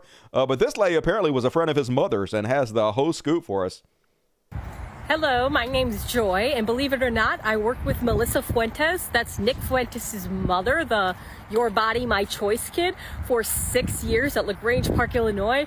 And man, do I gotta get some things off my chest. Lauren still works at the place, so I won't drop where we worked at, but I do know that Nick has a twin sister named Melissa, and she is Lauren's pride and joy. She is the twin of Nick, believe it or not, and the one that came out well.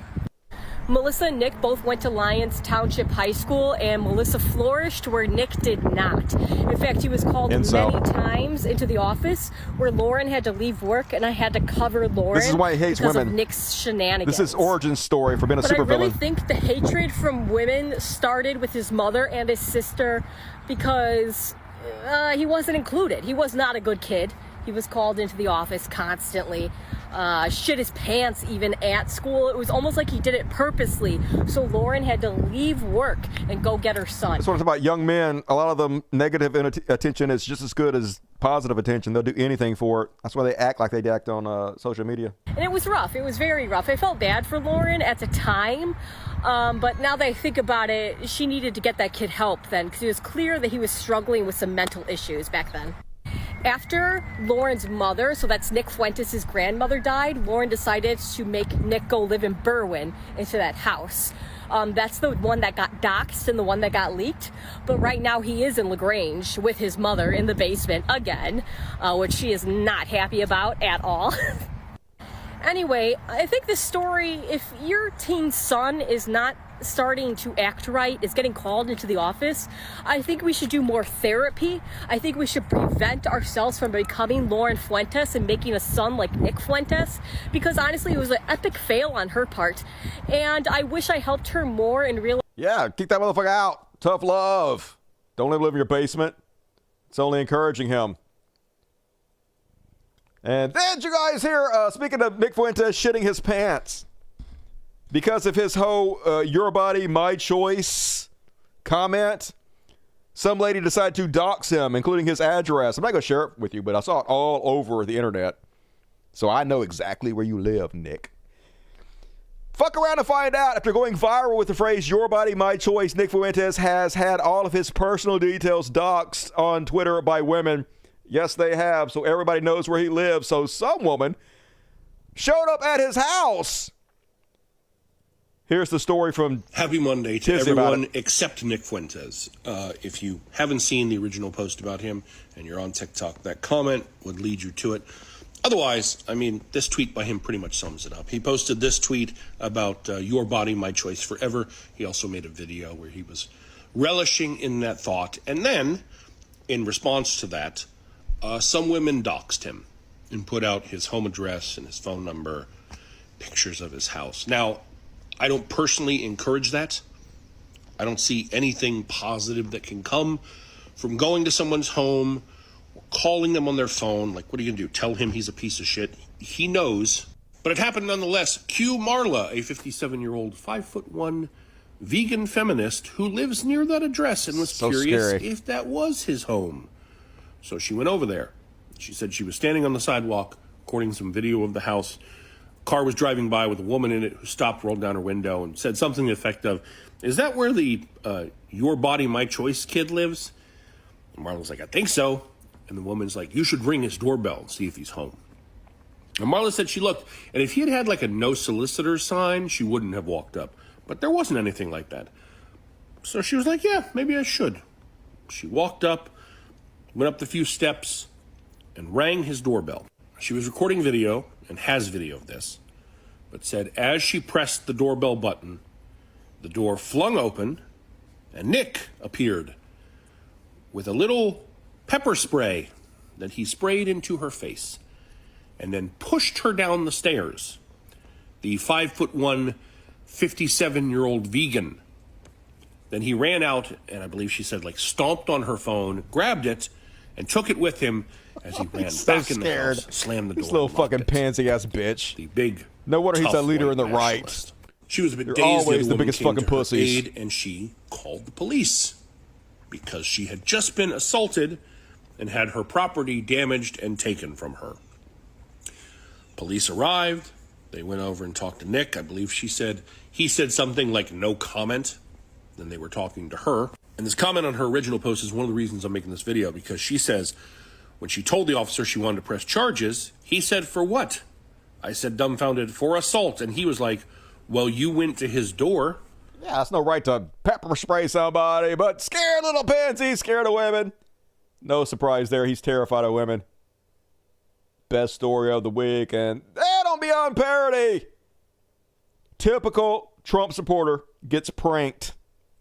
They just found a batch of new ballots, 40 million new ballots. Kamala Harris is president-elect. Bullshit! She better not have. You know what? Hillary Clinton and her are working together. They're hiding files. What? She's your president, Tina. She ain't my president. She just won the election. A woman can't run this country. God, not if it's like you. You think that's fake? I don't know. Watching it again seems a little fake to me. Just saying. Maybe they're faking it to make fun of Trump supporters. I don't know. Does look like a Trump supporter, though, to me. But I'm biased. And, Pure Gold, congratulations, says Shabazz Sharif, to President-elect Donald Trump on his historic victory for a second term. I look forward to working closely with the incoming administration to further strengthen and broaden the Pakistan-U.S. relationship. Only Prime Minister Shabazz Sharif has banned X, former Twitter, in Pakistan. He is using a VPN to access X, which is unlawful according to Pakistani law. Yeah, do as I say, not as I do, though. It's a different set of rules from me. I run this place, baby. Fuck you, commoners. Hilarious. And, did you hear about the story about the anti-LGBTQ ex-representative who voted to repeal Obamacare, and then he got paralyzed and now he's seeking health care donations? Yeah. Former New York Representative Michael Grimm was left paralyzed from the chest down following a devastating horseback riding accident. Stay off horses, y'all. Listen to Christopher Reeve. According to a new fundraiser, Graham, who represents New York in U.S. Congress from 2011 to 2015, is recovering after being thrown from a horse. Set up a GoFundMe to pay for his medical bills at 54 years old. What? You didn't say to that Congress money? Oh, well, sucks to be you. Belly up, hopefully. Bad life decisions. If only we had some socialized medicines. Yep, didn't know the lepers would eat my face. Wait till you hear how this one ends, folks. I'm not going to ruin the surprise for you, but just wait. So, Republican of FKD, yes, this is a real woman who is popular in the right-wing circles, who posted, this is a real post, "When I see liberal women out in public, I'm going to follow them while I open carry. Then, when they get to their cars, I'm going to tase them while they're on the ground crying. I'm going to get out an indelible marker and write Trump won on their fucking faces." So, incredibly lovely woman, wait for it. This same woman, before she posted this, became famous because she raped her dog. Yep, Texas nurse arrested after videos were found of her having sexual relations with her Great Dane. Can't make this up, folks. I actually covered this the first time it happened when she raped her dog. Moment, Texas nurse is arrested for having sex with Great Dane. Clip was found by cops on husband's phone after he was caught flashing at the supermarket. So incredible couple here. Couple goes, am I right? Couple goes. Who hasn't flashed somebody at the supermarket and got caught with pictures of their wife having sex with their Great Dane on their phone? Am I right? Yikes. And that, what a country. Apparently this lady is getting beat up in the park right next to them. Let's see what the cops are doing. This is real life shit. Look at the cops. I just want y'all to see the cops. This is what the cops be doing. And look what's happening in the park. They're professional Candy Crush players. Getting her ass beat in the park while the cops is literally, look. Look, the cops are not there to protect you. It's not their job to protect you. The cops' job is to keep the order for rich people, to make sure that the poor don't go and steal shit from rich people and kill them and, you know, set their houses on fire. The cops are not there for any fucking other reason than that. And if you thought they were, you were brainwashed by the system. Need to wake the fuck up. Oh, man. Now, this is the best story of the week, y'all. Before I show you this one, let me show you this one over here. All right, so. Well, all right, let me start here. So this gentleman used to be, I think he was a contestant on The Bachelor, The Bachelorette at one point. And then after that, he became a right-wing influencer. And his claim to fame is that he did this prank where he pretended to become a trans woman. And then he secretly recorded left-wing people and took screenshots of their Twitter messages to him. And basically, they were all really nice to him. They were accepting. They backed him up. They showed him compassion. And afterwards, he was like, look at all these stupid liberals. They believe me. Look how fucking dumb everybody is. Haha, what a prank. I sure own the liberals. All he proved was that we're loving, caring people, and we will support you regardless of what you're doing. All right? But this was his a big gotcha for the right, proving that we're all trans-obsessed weirdos and we'll do anything for trans people. Well, guess what, folks? Hey Josh, you don't know me, but I remember you. I remember when you got dumped for being a clout chaser by actual transgender woman, Miss Monica Beverly Hills of RuPaul's Drag Race. Yeah, and then after Monica dumped you, you publicly crashed out and faked your own death on Instagram. That was weird. But that's not even the crazy part. The crazy part is when Monica called you out for faking your own death, you insisted that you had never even dated her. In fact, you started using they, them pronouns for her, which is a major switch up from the breakup post you had made months earlier. Goofy. Not only that, but you had her Instagram in your profile while you were dating. Hello? So all this little stunt being the result of being dumped by an actual trans woman is fucking insane. It is. Seek help. It is. And it's all true, folks. He was dating this trans woman who broke up with him, and he's so obsessed with her that this is how he coped with it. Here he is. All trans women are just males playing dress up. I love knowing that when trans women look in the mirror, they see my face. I'm a faker just like them. There's no hierarchy or truth, but he was literally dating a famous trans woman.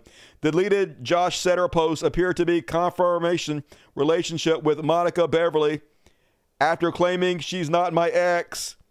And yes, here is him putting her in his Instagram page, talking about dating her. Here's pictures of them together. Pictures of him talking about them breaking up. Me and Monica have decided to go our separate ways. She is a wonderful person whose companionship I adored, but my number one priority is my adult film career. Oh my God, you can't make this shit up. I wish her nothing but success and happiness in her personal life. Good God, dude. That is so pathetic. But here's the worst part about this whole thing. This guy has all kinds of pictures of himself on the internet, And in none of the pictures, he's smiling except for the ones he's dressed in drag. Obviously, dressing in drag makes him incredibly happy. It's the only thing he smiles about. Dude, just accept it. Be who you are. It's so sad. It's like gay Republicans fighting against their own urges. You would feel so much better if you just give the fuck in, be who you want to be, and you already know we'll accept you. Here he is, kissing her. There he is. Kissing trans woman, Monica Beverly Hills, and got dumped, and now he's glitching out. Just can't make this fucking shit up. And my favorite video of the week, folks, I don't know if you've seen this one. I guess this is true. I don't know, but I like it. So apparently there's a service you can hire this black guy. If you hate your boss, you can anonymously hire this guy to go to your work and troll your boss. Here's a couple short videos of him trolling these people's bosses. Hey, how you doing? Agent Ratliff, OSHA Cares, Diversity Affairs, ID number. First of all, you need to lose the attitude. You're not Cal. You didn't. He works for me. Okay. He's on the clock with me. Well, this is about him, and you came out here with your bravado shoulder like you're scaring somebody. We I'm over. just naturally a broad shoulders man. I work out every day. Listen, there ain't nothing gonna change about that. Listen, we over you. We can let you go. That's what I just told you. You cannot let me go. Go ahead. I just told you we're here to make a determining factor who we want to. I mean, I don't know what's happening. I have no clue. I give you an opportunity to tell me what you're here for. We're here. No, but how you came out here? You don't come out here like you run me. This is a new generation. White people don't run nothing, and we damn sure. If we damn sure ain't scared of you. Get out. I know it's get out. Yeah. Goddamn president-looking motherfucker. That's your problem now. Y'all ain't want to hear these complaints because y'all know no, what because you're talking about racism. So get your racist ass out of my building. Oh, that was the key thing. Look, what that say? He is racist. That say that about you. We'd love to speak. Yeah, get your ass back. I'm about to punch your ass, man. You better get out my motherfucking face. What's wrong with you? Hey, sir, there's no need to escalate this. Go inside. I'll beat your white ass in here. Fuck wrong with you? Don't ever invade my motherfucking space like that. Talking about call the police. We authority figure. And it's on camera right here that you invaded my space, dummy. Thank you. Motherfucker. Take your racist ass somewhere You else. take your racist ass on. I'll finna beat your ass. I'm president looking. Yeah, you pat him on the back because you know he racist. Y'all trying to hide that shit. Hey. Yeah, I seen you. Yeah, you patted that nigga on the back. That's why y'all ain't want to let us in there because y'all know we gonna expose y'all. And the first complaint, what that said, you seen it, Kyle. What the first complaint about you? He is racist. What that say? Why don't you? He is racist. Why don't you give it to him? We was trying to go over it, but you came out here with some bullshit looking stupid as fuck. Your ass on meth. On what? Meth, you fucking meth head. And a manager above Kyle seemingly put hands on Radcliffe. Okay, I'm sorry. Oh, so you don't give a fuck about that, but if he listen, time out. If he would have told you I put hands on him, your ass would have did something. But since the white man put hands on me, it's just simply okay. Ready. So that's the first one. One more. If you like that one, I have a follow-up.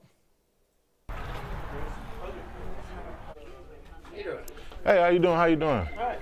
Can I help you? My name Agent Ratliff with OSHA Cares, Diversity Affairs, ID number 33712. And I was coming here looking for Mr. Lee right here. Okay. I'm coming out here to go over some complaints. So you have an office? You want to go over these complaints? No, I'm not the one to talk to. I don't have any idea what this is about. Your name on this list. It say right here, y'all need to humble yourself because y'all don't know shit. Y'all be talking about people behind their back. Anson and the receptionist is fucking and getting high at work. It say y'all racist as fuck. Y'all ain't shit and everybody wish Nick was still here. Now who is Nick? It said, What are you talking about? these are complaints that were filed on behalf of the company. What address do you have? 2217 Rock Chapel Road. That's us. Give me more information about you. And what is she doing? This is recorded. First of all, you need to calm your attitude down, man. Yeah, I don't like the attitude. You come out here loud. I don't like your attitude. And when I came in, nobody greeted me. There's the door, buddy.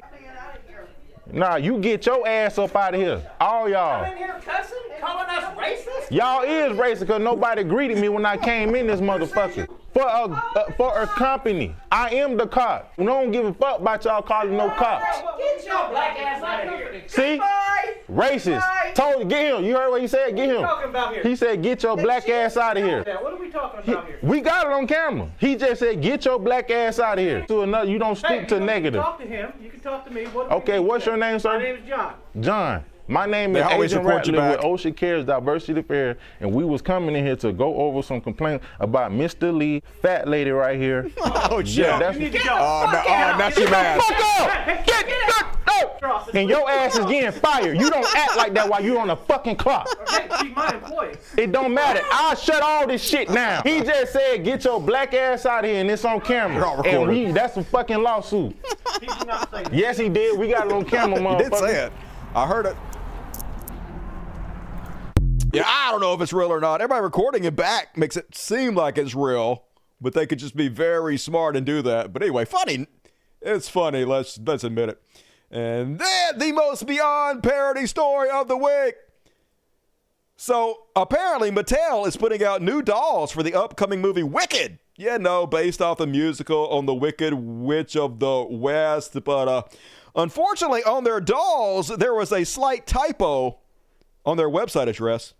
A spell gone wrong for toy company Mattel. So an adult website ended up on the packaging for dolls for the upcoming Wicked movie, LaToya. Oh my goodness, the conversations that have to happen. So NBC 10's Laura Melendez is here to explain the Wicked error. Error is right, guys. This was not good. Somebody is waking up. I don't know. I think they left some words off of the website. So, all right, let's just get into this. So essentially, everybody's all excited about these dolls. The movie is coming up. So instead of actually putting the Wicked movie website on the actual back of the dolls that you can see here, they put a site that requires you to be 18 plus to enter. So yes, it was a pornographic website. It was an adult website. So it's been pretty rough. I want to let you know that Mattel actually did come out. They said that they are aware of this. They are rectifying the issue. They're telling parents, we deeply regret this unfortunate error. We are taking it. Hilarious! I know Wicked is not a new musical, but it's newer than the movie.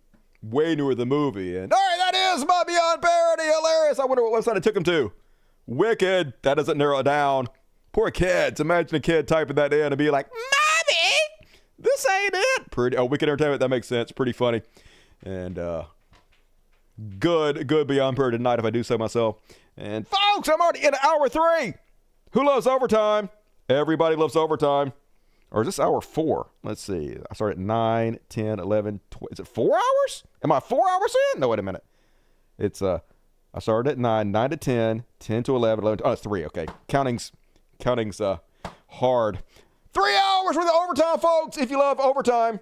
No, we're in 3. This is 3 hours. Holy shit. That's a long show. 3 hours is fucking long. That is double overtime. Double overtime, folks. So we're with me for double overtime. Last section and last chance to get your super chats in. We got to finish you off with a couple heroes.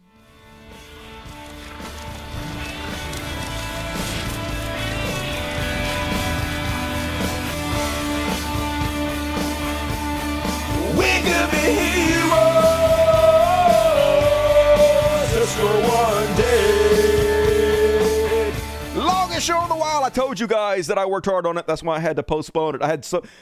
I'm usually really good about timing the shows and getting everything together. I'm always punctual, but I was doing this when I was like, oh my God, I am not going to get this show together. Finally, I always complain. I'm so in the weeds. I'm going to run out of time. I'm never going to finish. I always finish, folks. I always finish first. Anyway. But tonight, no, I had too much shit. Too much of a good thing. So it took a little while, but hey, it was worth the wait. I think we'd all agree. And first off, on tonight's heroes, John Oliver. Hopefully they will not ban me for showing you guys this. A message for people who think his job is easier with Trump as president. These are my thoughts exactly. There is no right reaction right now. Lots of us are grieving, and grief has stages. We take different amounts of time for different people. The stage I'm currently locked in is anger. I am mad for trans people who are being threatened. I'm disgusted at the prospect of mass deportation. I'm furious at Biden for not dropping out earlier, and at the egos and inaction of 2 men older than credit cards themselves. have led us to this point. I'm mad that women have to hear your body, my choice from right-wing dipshits. I'm mad that Elon Musk is apparently sitting in on meetings with the president of Ukraine. I'm mad about the myriad of damage Trump will do that cannot easily be undone, like setting back efforts to fight climate change and appointing more Supreme Court justices. And I'm mad at the prospect of 4 more years of people saying, so, is your job, like, so much easier with Trump as president? No, it is not! No, it fucking isn't! Fuck you so much!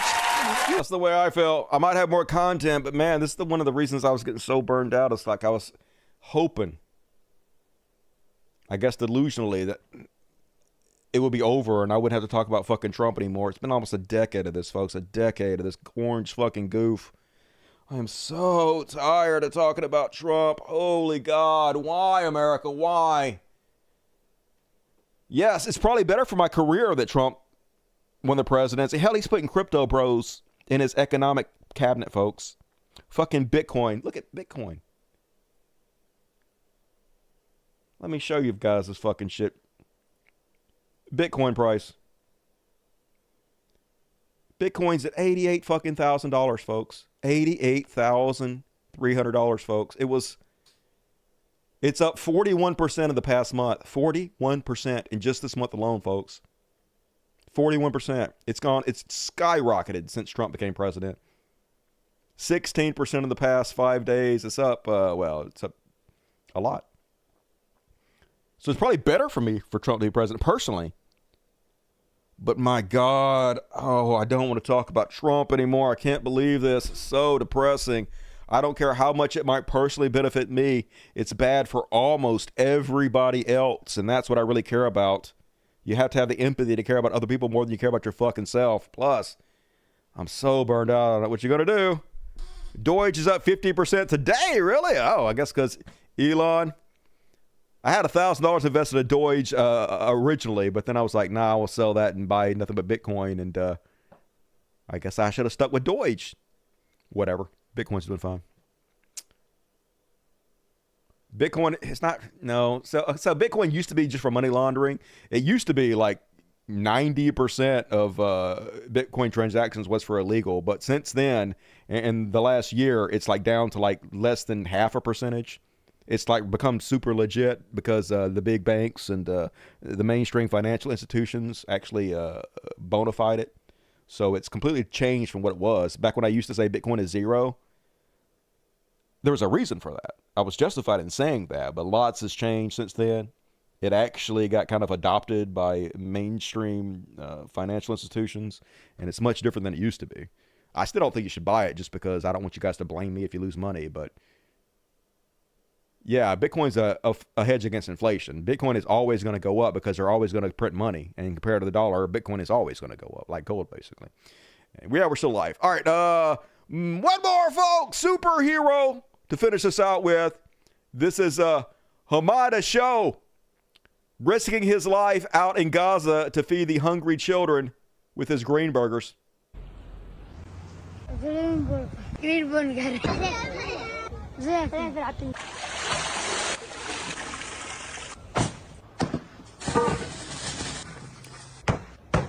I like his eyes.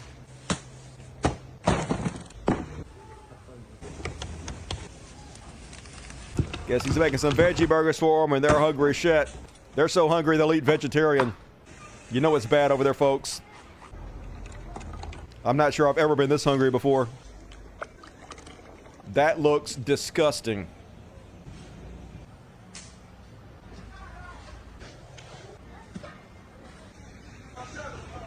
That looks like they're eating lawn grass. Got a big pot. He is very intense. He is very serious about these veggie burgers. Yeah, he's a target now. Elise Stefanik gonna claim he's a terrorist. We're gonna put this guy to death for feeding children, folks. We might be the most evil regime ever on the planet. Nice. And then look at these poor kids. Yeah. They're hungry enough to eat at Arby's. That looks good to you? Hell to the all. القرص قد راس القرص سلم بيه. Delicious, bless you. Look at all these children. And these are like the same exact type of children that I'm not going to talk about anyway. Thank you, hero. Thank you, hero. And that's my heroes list. We need more of them in the world, folks. But Trump has given each and every one of us the opportunity to be a hero. And I, for one, am going to do my best to take this opportunity the universe has given me and run with it. Try to do my best to fight back against the overwhelming evil that faces us right now. And help make the world a better place, even if I can't fix this country or save it. Maybe we can help a few people along the way. And that's my show, folks. I'm going to read the super chats and I guess do a kitty party. Yeah, I got some cat treats over here. It's coming. It's coming. But before you go, please hit the like button. Please leave comments. If you're watching on the replay, comments help the algorithm. But leave the video playing in the background if you don't watch the whole thing. It loves watch time. But Patreon, if you can patron me, if you can help like chip in so I can keep doing this, I'd very much appreciate it because I don't want to quit. Thank you in advance. I can afford to bet this paycheck. Thank you, Grumpy Queer. You rock. And GQ. Love you back, Deviant Inc. Floyd Fuffisell, $5. The second paragraph said they would consider it if they are invited. So that article said both. Okay, see, I didn't read it good enough. I did read that part, but I didn't see the no part, I guess. I was too busy skimming it real fast. I was doing a lot of fucking fast reading today trying to get this shit together. You have to read past the first paragraph. Yeah, I know. Don't fucking Tim Pool me. I'll Tim Pool y'all. Thank you, Floyd. MJ, $10. Thank you, MJ. Thumbs up. Eric Moyer, very generous. You might be the super chat. I mean, jump into the world or tide, but you rock. Everybody loved Eric. Cole James, another toot Cole, who I like very much. The Monopoly, $3 Canadian. Hey, take off, hoser. Thumbs up. Medic2PA, what up, Dusty? Have you ever thought about ever running for office? Fuck no. Your show is awesome. Thank you for your honesty. Stay angry. Pfft, only way I can be, baby. Though it looks bad now, love will win. I used to believe that. I'm not so sure, but I'm not going to give in regardless if love wins or not. I'm going to keep loving my fucking heart because that's the only thing that keeps me going. Thank you, Medic. JCat K, $5. Make a new leopards are eating my face section. Great idea. Done. OT, pay for you, Dustin Rock. Long show tonight. I promised and I delivered. It was worth the wait, hopefully. Pistina the First. I'm sorry, Dusty. Sad Veterans Day for many of us. As a biracial woman that listed twice, feels like we did it all for nothing, man. I feel you. It feels like the last 8 years of everything I worked for is for nothing. Everything I sacrificed, all the fucking shit I took, all the money I goddamn lost. But I can't think of it like that because, you know, I wouldn't have wanted to be on that side anyway. I wouldn't have been able to sleep. I wouldn't have done it anyway. I mean, obviously, I wouldn't have fucking done that anyway. So I'm just venting. It's all fucking good. Look, I got a little baby. Look at that little pooper, the little kitty pooper. It's a kitten pooper for you guys. And okay, I guess that's it, folks. Anything pop up? Love you. No, okay, folks. I'm gonna be back probably. No promises, but probably. What's the day? Monday. I'll probably be back Wednesday. Is today Monday? I think it's Monday. So I'll be back Wednesday. Hell yeah. No, it's Tuesday. Oh, it's Tuesday now. Okay, it's after midnight, so it's Tuesday now. So I'll be back tomorrow. I'll be back tomorrow, probably 8 p.m. Central at the usual time. Hopefully there won't be too much content and embarrassment of riches. So you guys be sure to tell your friends, share my show on your social media, leave comments, all the things. All the world's greatest show. Help me build my audience. I would very much appreciate it. Now let's just play a random song off my D drive.